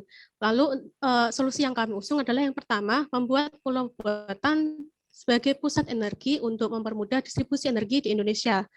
Nah, seperti yang diketahui, beberapa negara maju itu memiliki solusinya sendiri gitu untuk mengatasi kekurangan energi atau untuk mengurangi emisi mereka. Nah, kita sebagai negara berkembang mungkin bisa mengikuti salah satu cara mereka. Salah satunya di negara Denmark, mereka membuat sebuah pulau buatan yang memang dikhususkan untuk pengembangan energi terbarukan. Jadi sekaligus untuk mengatasi kekurangan energi, itu juga bisa mengurangi emisi yang disebabkan oleh bahan bakar fosil seperti itu. Yang kedua adalah memperbanyak pasar EBT. Nah, memperbanyak pasar EBT untuk mendukung transisi ke energi terbarukan. Memperbanyak, kita pasti tahu kenapa harga bahan bakar yang menggunakan batu bara, minyak dan gas itu harganya lebih murah atau lebih terjangkau dibandingkan dengan energi yang menggunakan energi terbarukan atau EBT. Nah, itu dikarenakan pasar atau marketnya yang belum terbentuk. Jadi seperti konsep dari ekonomi kompetitif bahwa makin banyak pasar, makin banyak pemain dalam suatu sektor, maka akan terbentuk suatu pasar yang matang yang menghasilkan suatu harga yang kompetitif. Jadi dengan memperbanyak pasar, seperti startup itu juga yang khusus untuk di bidang EBT itu bisa membantu memperbanyak pasar EBT dan membuat harga di masa depan nanti jadi lebih kompetitif. Lalu yang ketiga adalah bahan bakar alternatif untuk mengganti penggunaan gas, contoh seperti biomasa. Jadi biomasa ini nanti bisa setidaknya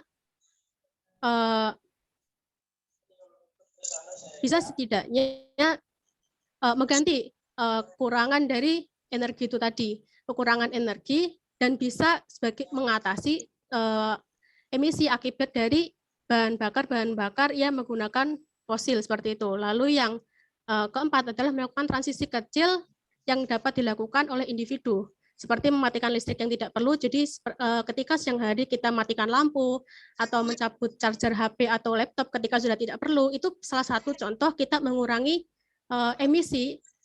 Dan selanjutnya adalah menggunakan kendaraan umum atau kendaraan yang bebas karbon. Kendaraan umum seperti bis, seperti itu bisa mengurangi emisi yang dihasilkan oleh kendaraan. Bisa juga atau dengan kendaraan yang bebas karbon. Dalam artian seperti sepeda ontel, itu kan tidak menghasilkan emisi sama sekali. Nah, kita bisa menggunakan itu ketika kita akan berpergian atau melakukan perjalanan jarak dekat seperti itu. Sekian yang dapat saya sampaikan. Akhir kata dari kami, buatlah janji. Akhir kata dari kami, buatlah janji untuk beralih ke energi terbarukan hari ini. Sekian dari kami. Assalamualaikum warahmatullahi wabarakatuh. Salam. Terima kasih Kak Kania dan Kak Muhammad Salman sudah menyampaikan dari kelompok 5 itu bangkit dari permasalahan kenaikan harga gas alam ya. Dan ada beberapa solusi juga tadi yang ditawarkan gitu ya dari permasalahan ini. Beberapa diantaranya adalah dengan membuat pulau buatan sebagai pusat energi, lalu memperbanyak pasar EBT atau energi baru terbarukan, lalu menggunakan bahan bakar alternatif untuk menggantikan gas gitu ya, dan juga melakukan transisi kecil dari individu gitu dari masing-masing gitu, kayak contohnya mati listrik, menggunakan kendaraan umum atau memakai kendaraan yang bebas karbon. Oke, terima kasih kelompok 5 dan kelompok lainnya, kelompok 1, 2, 3, 4, 5. Tadi kelompok 1 itu menyampaikan tentang polusi udara dan emisi gas rumah kaca, kelompok 2 itu menyampaikan tentang pemberdayaan produksi minyak kelapa, kelompok 3 itu menyampaikan tentang isu kehutanan, kelompok 4 menyampaikan isu trading, dan tadi ditutup dengan kelompok energi yang membahas tentang pendorong transisi energi terbarukan. Nah, sebelum kita lanjutkan ke agenda selanjutnya, kita mau mendengarkan tanggapan dari para juri ini. Karena kan nanti kita dinilai ya, kelompok ini akan dinilai. Lalu dari tim panitia yang berperan sebagai juri akan menanggapi dari presentasi yang sudah disampaikan. Nah, siapa nih kakak-kakak nih yang akan menyampaikan tanggapannya terhadap presentasi yang sudah disampaikan dengan oleh 5 kelompok tadi? Kak Ocha kah? Kak Ocha atau Kak Hadi atau Kak Yudi atau Kak Belai? Halo Kak Hana. Halo Kak, gimana Kak? Aku Kak Hadi, aku Hadi. Oh Kak Hadi. Iya Kak Hadi. Iya, oke. Hari ini Gimana, Kak? presentasinya sangat bagus, sangat inspiring, dan aku nggak nyangka ya ada beberapa kelompok yang sampai rela cari bahan kayak apa itu NDC, kemudian apa itu green finance, terus energi seperti apa, kehutanan peraturan seperti apa. Jadi mereka banyak banget mencoba melakukan kajian literatur gitu. Terus juga rumusan masalah juga ada teman-teman yang wide view seperti bird eye, gitu ya, udah tahu secara makro. Terus ada juga teman-teman yang berhasil dan berani untuk melakukan piramisasi atau kita sebutnya priority of problem. Itu udah keren banget. Dan memang dari segi umur 18 sampai 25 tahun udah bisa melakukan yang namanya prioritasi permasalahan, mengintegrasikan semua dan melihat gap-nya itu udah sangat luar biasa banget sih Kak. Mungkin itu aja dari aku yang berkesempatan untuk menilai dari segi konten. Nanti ada mungkin teman-teman kakak yang dari artistik dan solusi serta performa, saya persilahkan ke yang lain. Terima kasih Kak Hana. Terima kasih Kak Hadi. Baik, itu menarik banget sih Kak, aku setuju ya. Ini yang udah mereka sampaikan itu memang berdasarkan riset yang cukup mendalam ya. Aku juga amazed gitu. Aku pikir ya udah gitu ya, hanya tugas biasa gitu, tapi ternyata teman-teman itu udah beyond expectation dari kita gitu ya, dengan melakukan banyak research dan juga paparannya juga disampaikan dengan menarik. Baik, kalau begitu apakah ada penanggap lain? Mungkin Kak Ocha atau Kak Yudi, Kak Belai, ada yang mau disampaikan?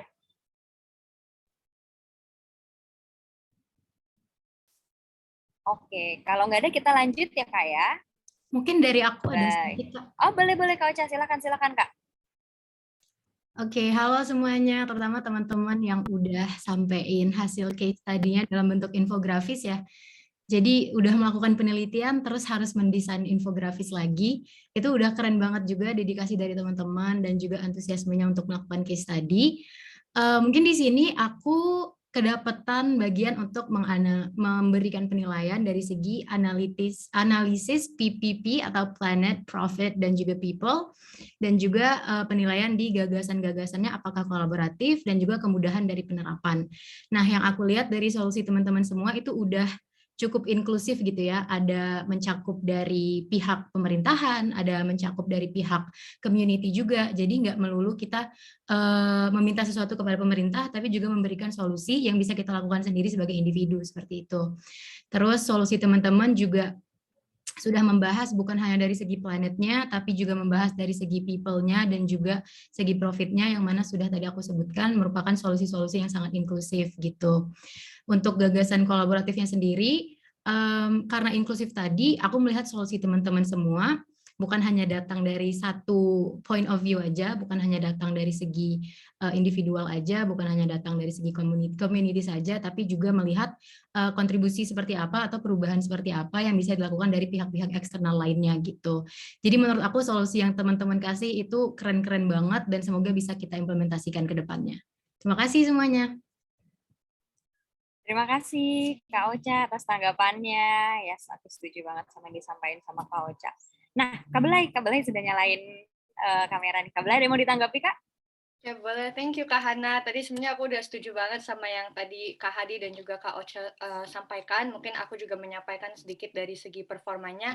Aku hanya mau mengapresiasi bagaimana teman-teman meskipun beberapa isu-isu yang diangkat itu cukup kompleks gitu ya, tapi teman-teman masih tetap bisa mengartikulasikan argumen-argumen, kemudian solusi-solusinya dengan bahasa yang menurutku sederhana dan jelas gitu. Karena kedepannya nanti ketika kita mau menindaklanjuti nih solusi-solusi yang sudah teman-teman buat melalui melalui case study ini penting untuk kita juga bisa berkomunikasi dengan baik dengan target audiens kita, entah itu masyarakat atau pemerintah atau instansi pendidikan. Jadi aku juga memberikan apresiasi buat teman-teman yang sudah take your time untuk membumikan gitu isu ini dan benar-benar mengartikulasikan dengan baik argumen-argumen kalian.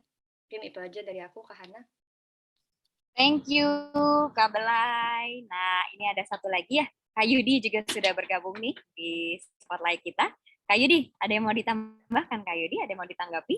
Mungkin kalau dari aku kan kebagian dapat yang dari kreativitas artistik ya. Mungkin dari teman-teman tadi Kak Ocha, Kak Belay sama Kak Adi udah jelasin tuh yang tentang konten, solusi, dan performanya ya.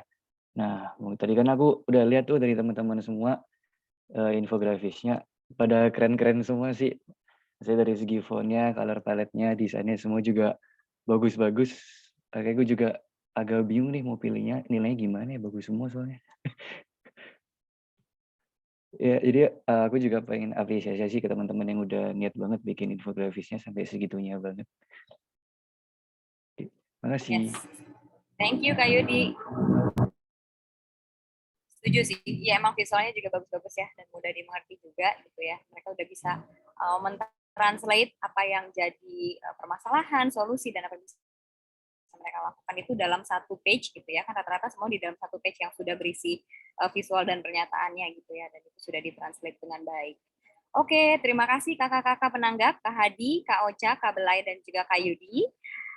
Selamat menilai nanti ya, karena ada 5 kelompok yang perlu dinilai nih setelah ini. Jadi good luck dan juga good luck untuk teman-teman kelompok yang tadi sudah menyampaikan case study-nya. Semoga dapat terpilih menjadi kelompok yang menang gitu ya. Nah, ini seru banget tadi yang dipaparkan. Aku juga banyak belajar dari teman-teman gitu ya, karena tadi seperti yang sudah dikatakan, apa yang teman-teman bikin itu nggak hanya asal-asalan bikin, tapi memang melalui riset yang cukup mendalam. Jadi harapannya juga nggak hanya aku yang dapat terinspirasi dari apa yang sudah disampaikan, teman-teman lainnya juga dapat terinspirasi.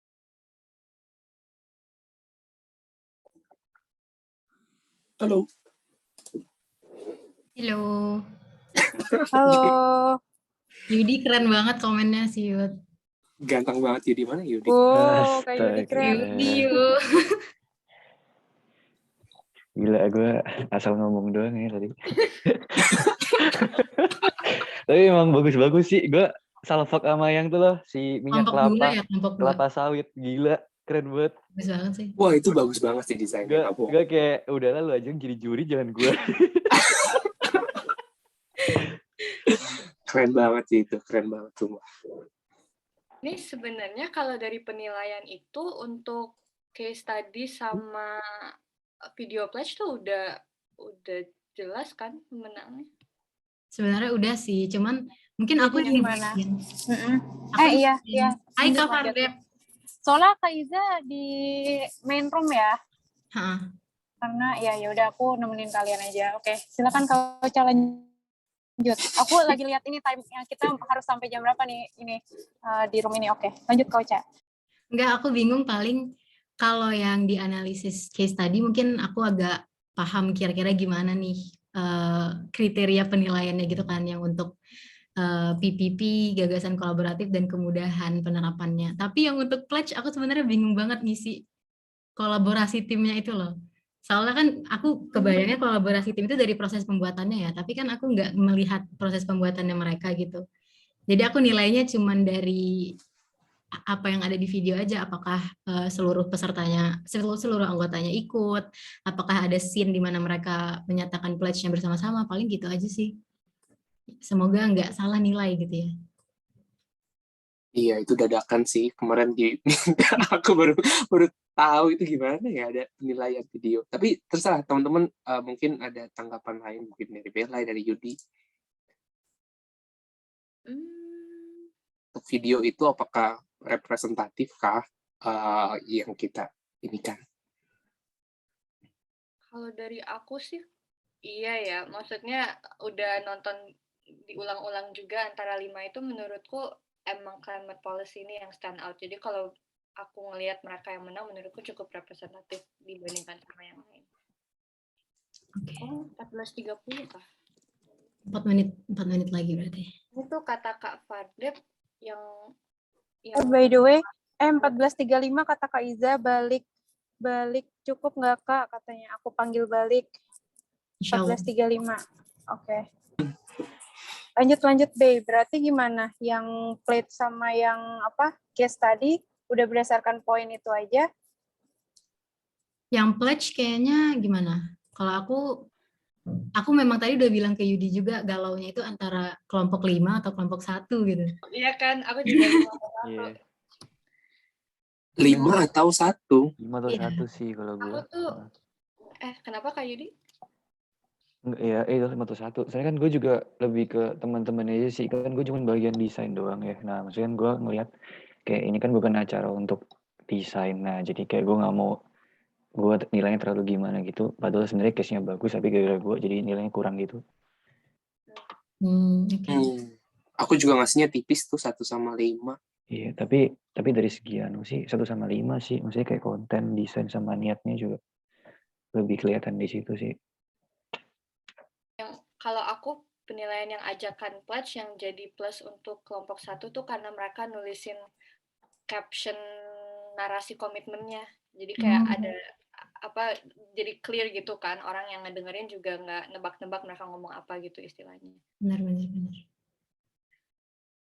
Oke, Mas Adi gimana Mas Adi? Kalau aku cuma ada kurang sedikit sih, bukan sih, maksudnya dalam alasannya gitu ya. Kelompok 5 tuh, kelompok 1 itu dia clear gitu loh, flow-nya juga clear gitu, penyampaiannya kita dapat reason-nya gitu. Nah, kalau kelompok 4 itu, kelompok 5 itu masih kayak ada sedikit lah. Aku nggak aku kasih komen karena dia tipis gitu bedanya. Gitu. Oke. Tapi kita satu pemenang aja ya, nggak sebutin skornya ya. Oh, skornya disebutin juga, Mas? Oh, sebutin ya? Oh, ya nggak apa-apa. Gimana teman-teman? Boleh sih, biar seru gitu. Biar seru kan? Iya. Toh yang disebutin skor yang menang aja kan? Atau semuanya? Nanti takutnya jadi berkecil hati gitu Mas. Iya, skornya nanti juga ada yang sedih nggak? bagus sih. Makanya aku tanya yang ditampilin nggak awalnya? Kemarin aku soalnya nggak ikut. Kalau di slide Kak Hadi, by the way aku karena pakai HP itu nanti minta tolong di itu masukin di slide itu kata Kak Iza. Di PPT-nya sih langsung kalau aku barusan cek itu yang youth pledge ditulis climate policy deh tadi sama Kak Iza. Oke. Jadi cuman tulisan itu doang nama kelompoknya. Berarti nggak usah pakai skor ya? Yang belum yang case study. Oke. Tapi gimana? Jadi yang video tetap yang 1 atau mau ganti ke yang 5? Kayaknya video 1 ya. 1 sih. Oke. Ini yang Bella ya Indonesia. Iya. Oke. Apa aku? Yang case study? Yang sorry yang edit PPT Bella kan? Bukannya Mas Hadi kata Kak Iza. Ini aku ngeliat namamu sih. Oh, kamu lagi buka juga? Iya, cuma lagi buka doang, sorry. Kamu aja deh tuh, aku takut salah nulis. Oke, berarti untuk aku clumsy banget orangnya takutnya. Ya udah, gua aja deh. Iya, itu untuk yang pledge ya. Iya. Case study-nya Case study-nya kelompok kehutanan. Oh ya, aku mau nanya juga nih, kan 5 menit lagi ya. Jadi berdasarkan yang hasil rekap BSCB itu ada 2 nama yang poinnya paling tinggi 10, totalnya sama-sama 10 itu ada Kak Nurul Al-Habib siapa itu dari Climate Policy sama Ariel siapa dari kelompok 4 Green Finance kayak gitu. Nah, makanya Kak Iza minta tolong aku enaknya gimana nih kalau dari teman-teman juri gitu, soalnya poinnya sama. Apakah kita mau ada opsi dimenangin? duanya nggak? Iya, boleh nggak 2? 2 aja biar ada akrabnya. Gimana Be? Tahun lalu 1 sih. Aku sih ya soalnya tadi aku pikir yang bakal menang Ariel karena aku pikir dia akan jadi perwakilan kelompok kan kalau perwakilan dia tuh udah sebenarnya nambah nilai ya kan? Dia tuh tadi aku kira maksudnya dia sama si Nurul itu sebenarnya menangan si Ariel, tapi ternyata dia tadi di poin perwakilan presentasi dia nggak presentasi. Jadi nah si Nurul yang presentasi kan, jadi maksudnya dia nambah poin, jadi sama poinnya. Kalau dia tadi perwakilan dia akan menang sih 11 paling tinggi gitu. Oh iya benar. Kalau kakak-kakak lihat di itu tuh matriks penilaiannya. Nah, makanya Kak Iza ini nanti coba didiskusikan sama juri deh Kak gitu. Apa mau dua-duanya atau kita mau lihat dari segi apanya lagi gitu.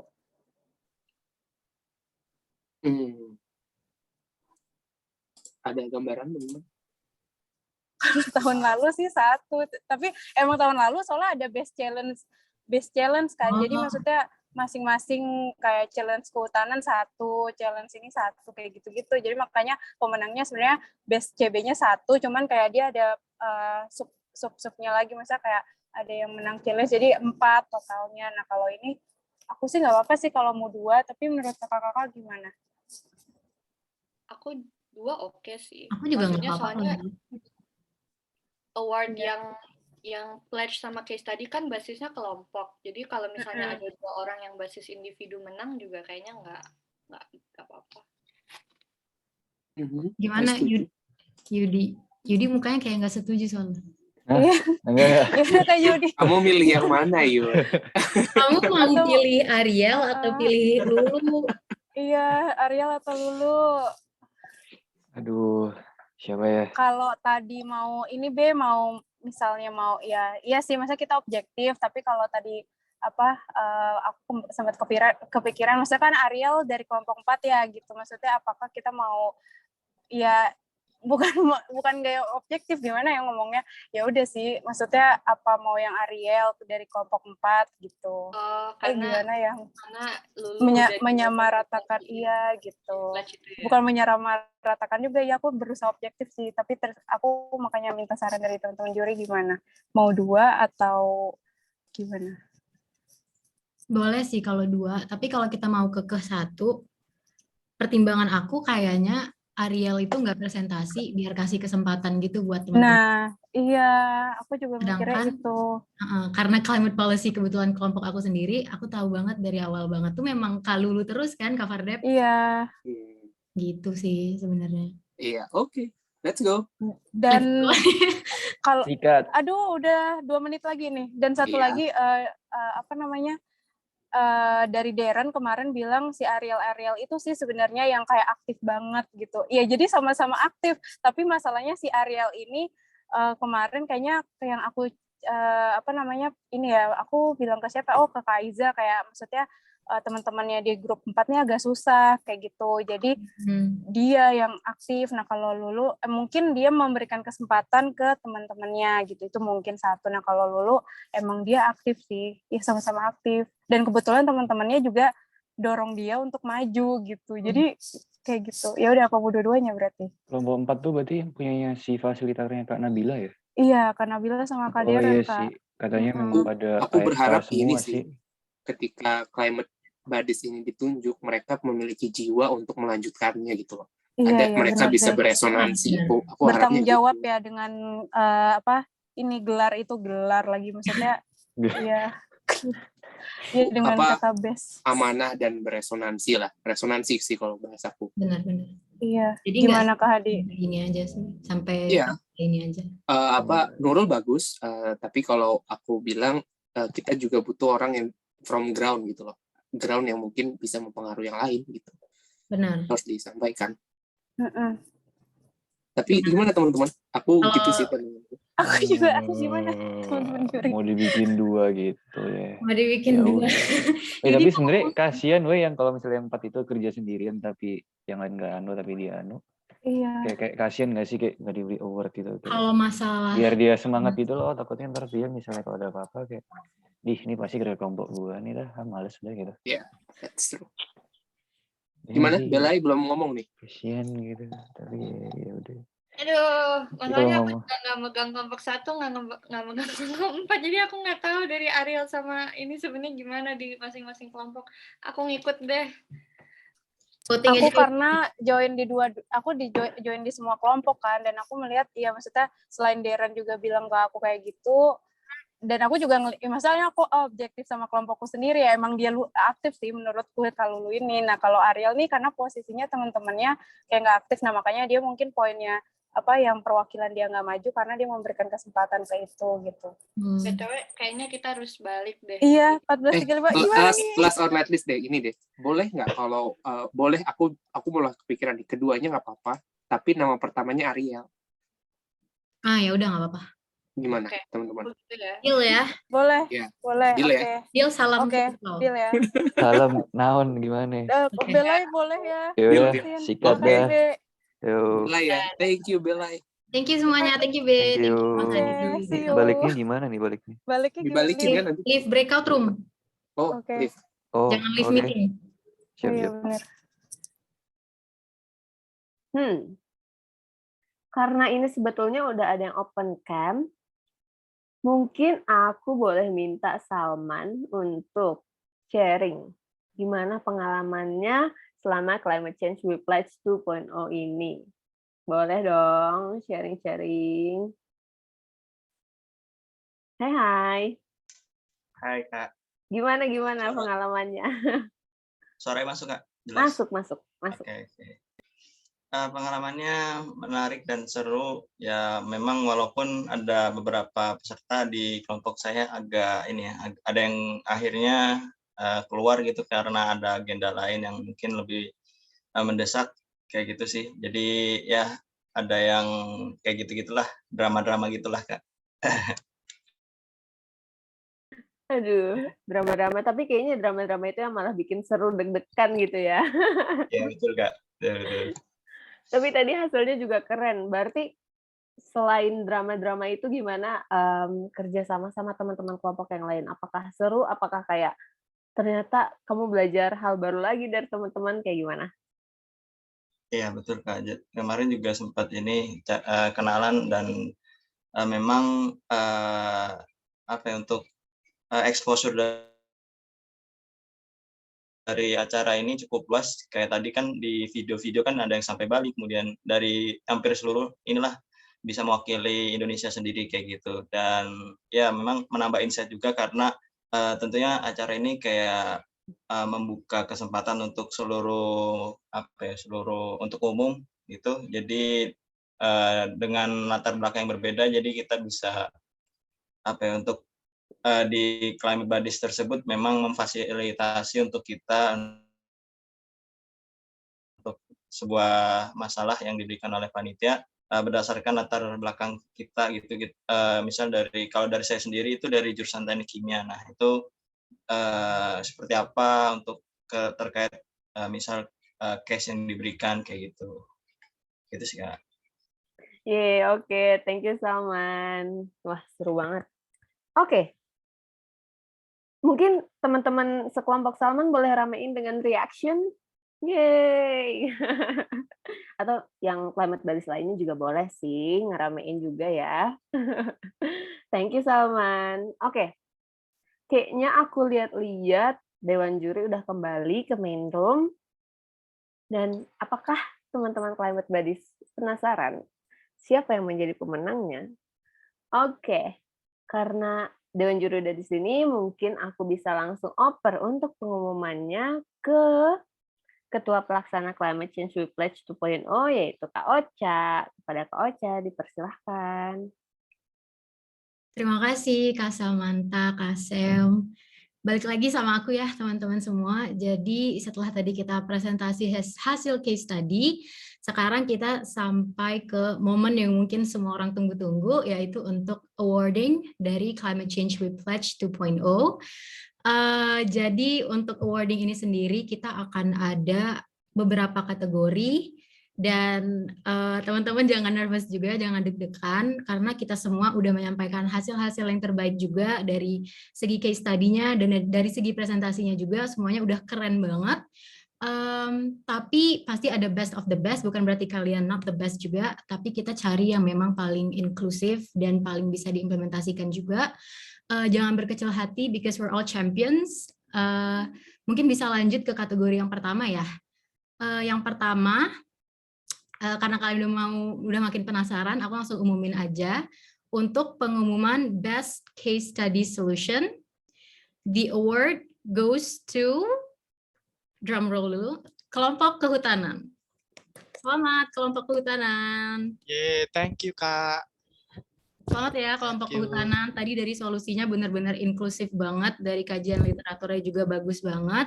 Semoga apa yang kalian tuliskan di dalam infografis juga bisa di-carry dan bisa diimplementasikan begitu. Selamat sekali lagi. Terima kasih.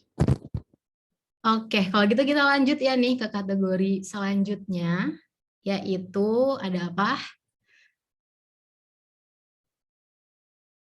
Pengumuman untuk Best Youth Pledge Video. Jadi video yang udah tadi kita tonton bareng-bareng. Dan untuk kategori ini, the award goes to kelompok Climate Policy. Selamat kelompok 1.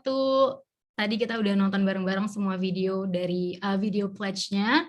Dan video kalian keren banget, ada memasukkan unsur-unsur berita dan juga narasi dari pledge-nya itu sendiri sangat-sangat bisa membangkitkan semangat dari pemuda dan pemudi lainnya. Congrats untuk pemenang video pledge CCWP 2.0. Selanjutnya ada apa nih? Kategori Best Climate Buddy CCWP 2.0. Oke. Aku sendiri mau sampein ini agak deg-degan ya. Jadi kita sama-sama udah melewatkan rangkaian acara yang cukup lama, kurang lebih 2 minggu, efektifnya 3 hari gitu ya. Melewati rangkaian webinar juga, case study bareng-bareng, sampai tadi presentasi. Like I said, we're all champions. Tapi karena di sini ada kategori Best Climate Buddy CCWP 2.0, kita udah menilai kalian juga dari segi keaktifan, partisipasi, dan lain-lain. Jadi aku langsung umumin aja kira-kira siapa dari sekian banyaknya Climate Buddies yang sama-sama memiliki visi misi dan yang sama dan berjuang untuk mencapai goal yang sama juga. Kira-kira dari kalian ada yang bisa nebak nggak ya? Dari sekian banyaknya peserta yang ada di sini, kira-kira siapa yang akan menjadi Best Climate Buddy gitu. Oh, ada yang jawab Kak Lulu. Kak Fardep masih tebak-tebak nih kayaknya, kira-kira siapa. Aduh, aku nggak bisa jadi Best Climate Buddy.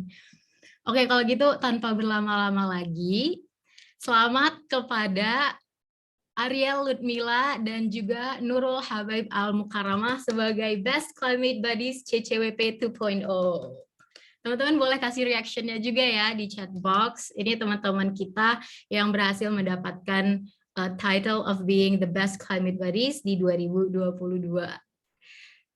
Ini menunjukkan bahwa kalian juga udah menjadi seorang leader yang baik dan udah berhasil memimpin kelompoknya, dan juga kayak yang tadi aku bilang, beberapa penilaian lain seperti keaktifan dan partisipasi gitu. Sebelum aku tutup nih slides pengumumannya, aku mau mengundang teman-teman yang berhasil mendapatkan bestnya CCWP 2.0 untuk kasih sedikit short speech. Kira-kira perasaannya gimana? Mungkin kesan dan pesannya selama CCWP 2.0 juga bisa disampaikan gitu ya. Yuk, mungkin dari yang Best Climate Buddy dulu nih, mumpung ada namanya di sini. Silahkan. Boleh ke ini dulu kali yang pertama namanya. Ariel Ludmila. Halo, pertama aku minta maaf dulu karena nggak bisa on cam. Tapi aku mau bilang aja, ini benar-benar aku nggak nyangka sama sekali. Aku mungkin mau bilang makasih buat para panitia karena udah membuat acara ini. I found it really insightful dan aku senang banget. Dan makasih juga buat anak-anak di kelompok Green Finance. You guys rock. Jadi kayak thank you. Oke, terima kasih Ariel karena sudah menyampaikan sepatah dua kata-katanya. Selanjutnya mungkin boleh ke Best Climate Buddy kita yang kedua, Kak Lulu nih dari kelompok aku sendiri. Silahkan Kak Lulu. Halo Kak. Ya, jadi aku mau terima kasih banyak kepada kakak-kakak yang sudah organize acara ini. Ini keren banget dan This is my first time joining CCWP. Terus yang kedua aku mau terima kasih sama kakak mentor, Kak Ocha, Kak Fardip yang mau meeting jam malam-malam gitu, ngerjain study case, and also to my friends, my teammates, keren banget. Ya, tanpa kalian, tanpa kerjasama dan kekompakan teman-teman serta bimbingan arahan kakak mentor, ya we can never be in this position. So congrats to all of you guys. Thank you. Terima kasih Kak Lulu udah kasih pesan dan kesannya juga. Terima kasih buat teman-teman kelompok 1. Selanjutnya mungkin untuk pemenang Youth Pledge, dari kelompok 1 lagi kebetulan. Gimana nih? Atau kita mau kasih kesempatan teman-teman kelompok 1 lainnya, kalau mau berbagi pesan dan kesan, ada perwakilan nggak dari kelompok 1? Dari Kak Fatul mungkin, atau Kak Rati, Kak Alia gitu. Ini ada chat box. Ya, tim videografi yang udah edit video. Itu edit video nggak gampang loh. Mungkin izin dari aku, Kak. Boleh. Oke. Sebelumnya juga sama kayak Kak Nurul tadi, terima kasih untuk teman-teman dari kelompok 1, terus sama kakak-kakak SPV ya yang dia dari kelompok 1, ada Kak Uca sama Kak Farah yang udah nemenin kita.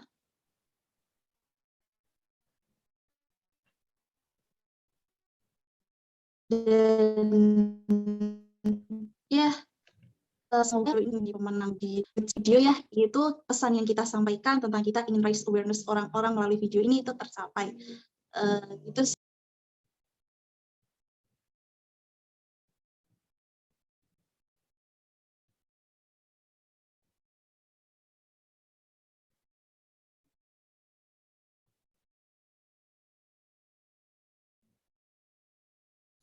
Oke, terima kasih Kak Rahma atas kesan dan pesannya juga. Selanjutnya mungkin last but not least kepada pemenang case study dengan solusi-solusinya yang sangat keren. Boleh silahkan menyampaikan sepatah dua patah katanya dari kelompok kehutanan. Saya jadi perwakilan kelompok kehutanan, Kak. Boleh, silakan. Kesan dan pesannya kurang lebih CCWP it's amazing platform yang baru pertama kali saya ikutin gitu. Mungkin waktunya kita sangat singkat untuk setiap ketemu seminggu 2 kali, tapi dari situ sangat berarti dan mengajarkan kita lebih berdampak lagi ke depannya dan lebih berempati lagi sesama masyarakat juga lingkungan sekitar. Pokoknya luar biasa. Juga terima kasih atas dukungan atau support dari para mentor di setiap kelompok gitu. Makasih, terima kasih. Terbaik banget. Baik, makasih Kak Syahrul. Selamat juga kepada teman-teman kelompok kehutanan. Seperti yang aku bilang, semoga solusinya bisa tetap di carry on sampai ke depannya dan bisa terus beresonansi begitu. Sebelum kita tutup juga, hari ini kita sudah kedatangan Direktur Penelitian dan Kajian PPI Dunia 2021-2022, ada Mas Muhammad Aswin Rangkuti. Mungkin Mas Aswin bisa menyampaikan juga sepatah dua patah katanya untuk teman-teman yang sudah berhasil meraih bestnya CCWP dan juga kepada seluruh teman-teman peserta yang sudah sangat antusias untuk mengikuti acara CCWP 2.0 begitu, Mas. Thank you Mbak Zaya udah memberikan kesempatan untuk saya. Ini sebelumnya saya ini tadi klik linknya pendaftaran Sekretaris Lidka, jadi nama saya masih nama Mbak Pevi. Sorry, jadi saya sebenarnya udah hadir, udah mendengar tadi penghargaan-penghargaan yang diberikan ke teman-teman. Ini salam 24 jam ya teman-teman semua, salam dari Copenhagen, ini masih pagi di Denmark. Akan ada badai sore ini, jadi saya siap-siap berkurung di rumah satu harian ini.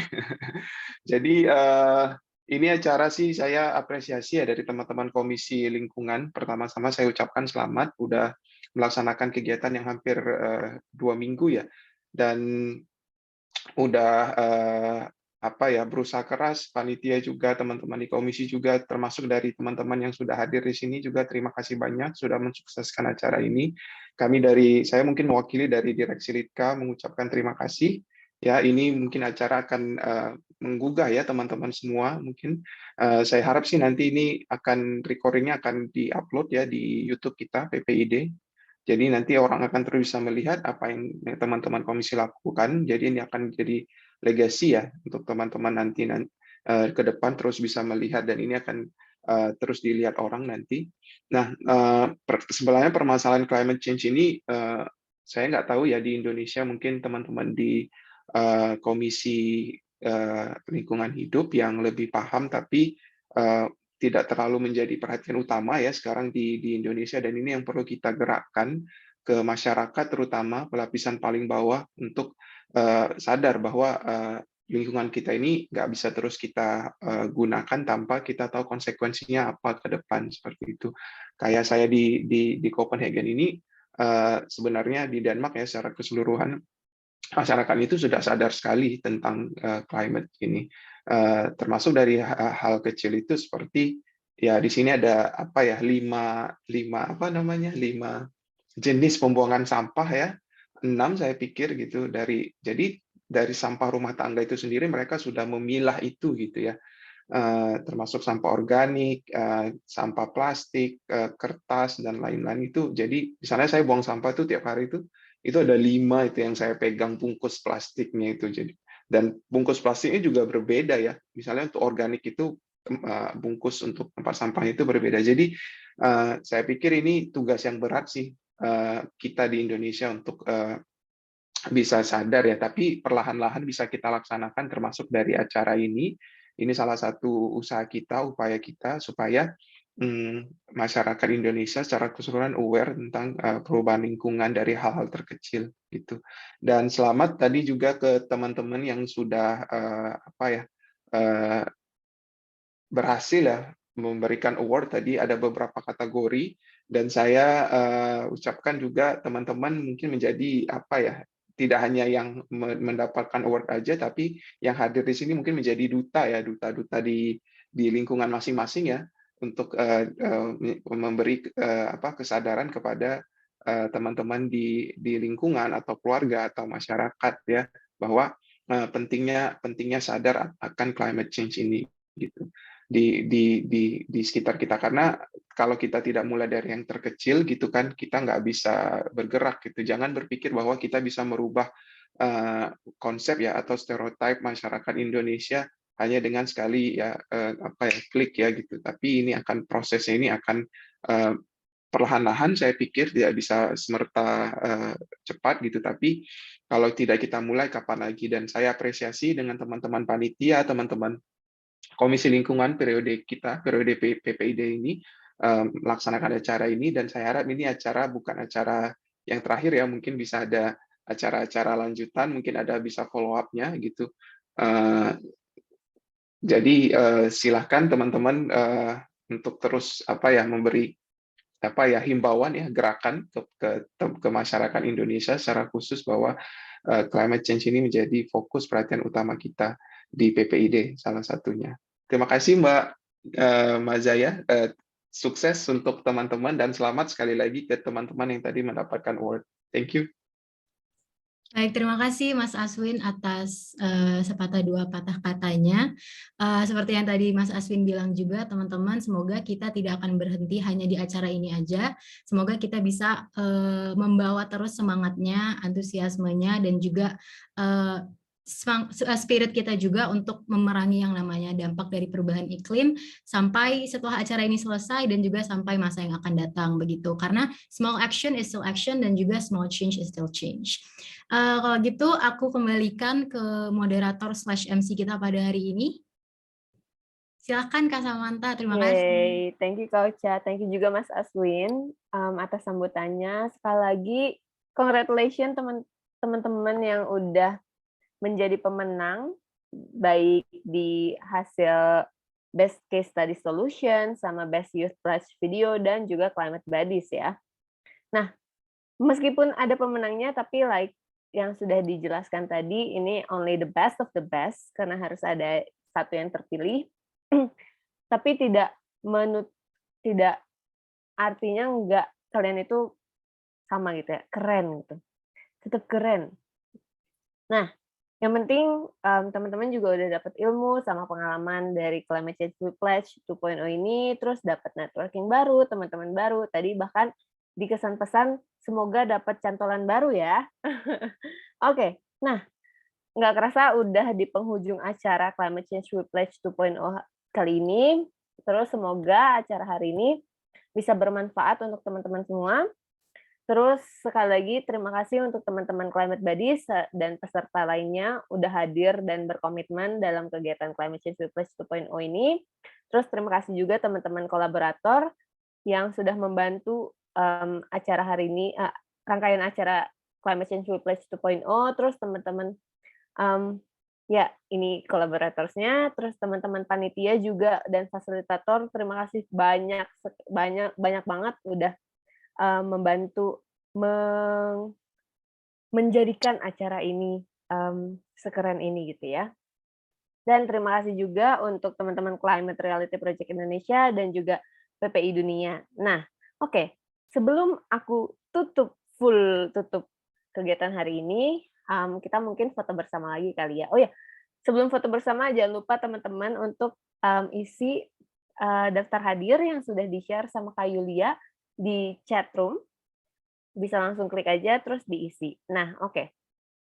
Mari kita teman-teman open cam-nya terus foto bersama lagi. Oke. Apakah Belai akan mendokumentasikan lagi? Ya. Oke. Ayo teman-teman dibuka foto terakhir bareng-bareng. Yang belum on cam kita ada 2 halaman. Sebentar ya di sini.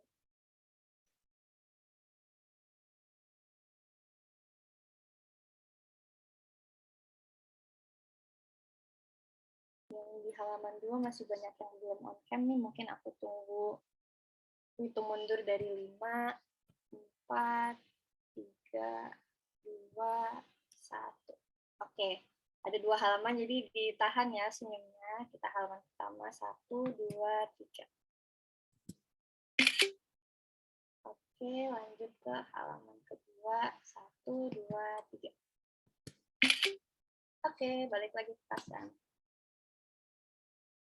Thank you, Belai. Oke, nah kita sudah melewati rangkaian kegiatan Climate Change We Pledge 2.0 tahun ini, dan demikian acara puncak Climate Change We Pledge 2.0 hari ini.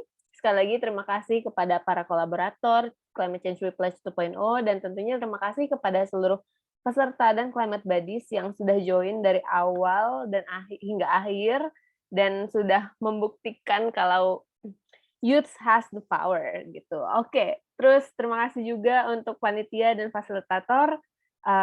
Sekian kegiatan hari ini, aku pamit undur diri. Sampai jumpa di Climate Change We Pledge 3.0. Bye. Have a nice day. Terima kasih semuanya.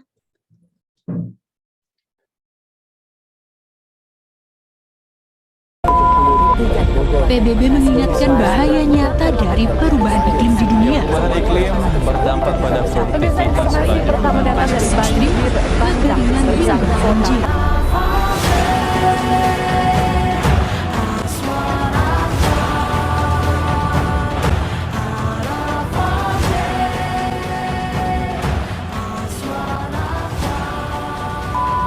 Inginkah kita tinggal di bumi yang kian hari memanas? Dengan keindahan alam yang tergerus perubahan iklim, juga flora fauna yang dipaksa punah oleh ulah sesama ciptaannya. Pemuda hari ini adalah harapan masa depan. Sekarang sudah waktunya kita sadar untuk bersama berupaya menghentikan laju perubahan iklim. Tak bisa ditunda lagi. Pemuda masa kini adalah pemimpin masa depan. Yuk, bersama mengawal kebijakan-kebijakan pro-iklim. Taat tangan, wujudkan harapan. melawan keegoisan demi keadilan dan keseimbangan lingkungan. Saya, Giselle dari Surabaya. Saya Buddha dari Sidoarjo. Saya Rahma Kusnia dari Jawa Timur. Saya Alia Fadila Puspitasari dari Sangatta Utara. Saya Rara dari Bali. Saya Ainun Fadgah Laili dari Bima. Saya Nurul Habaib Al-Mukaramah dari Kota Makassar. Asal kami boleh berbeda-beda, tapi komitmen kami tetap satu. Untuk peduli dan bergerak pada isu yang sama. Perubahan iklim.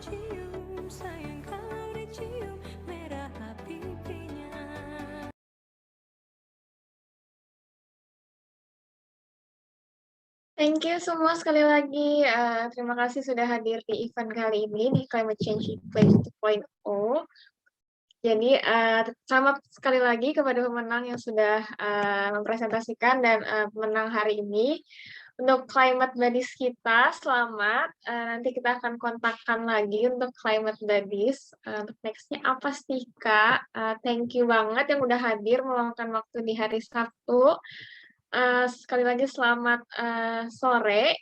Terima kasih dan selamat beristirahat. Makasih juga buat Mas Aswin udah hadir di acara closing kita. Thank you. Sip, saya izin leave ya, dan sukses teman-teman semua. Thank Terima you kasih, semua. Mas Aswin. Sama-sama, yuk.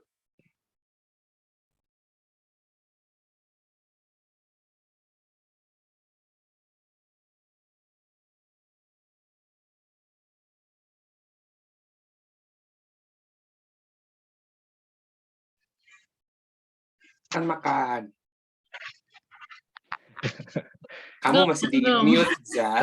Kamu ngomong apa ya? Aku tuh masih menungguin bakwan loh dari Darren. Nggak ngirimin loh. Jahat.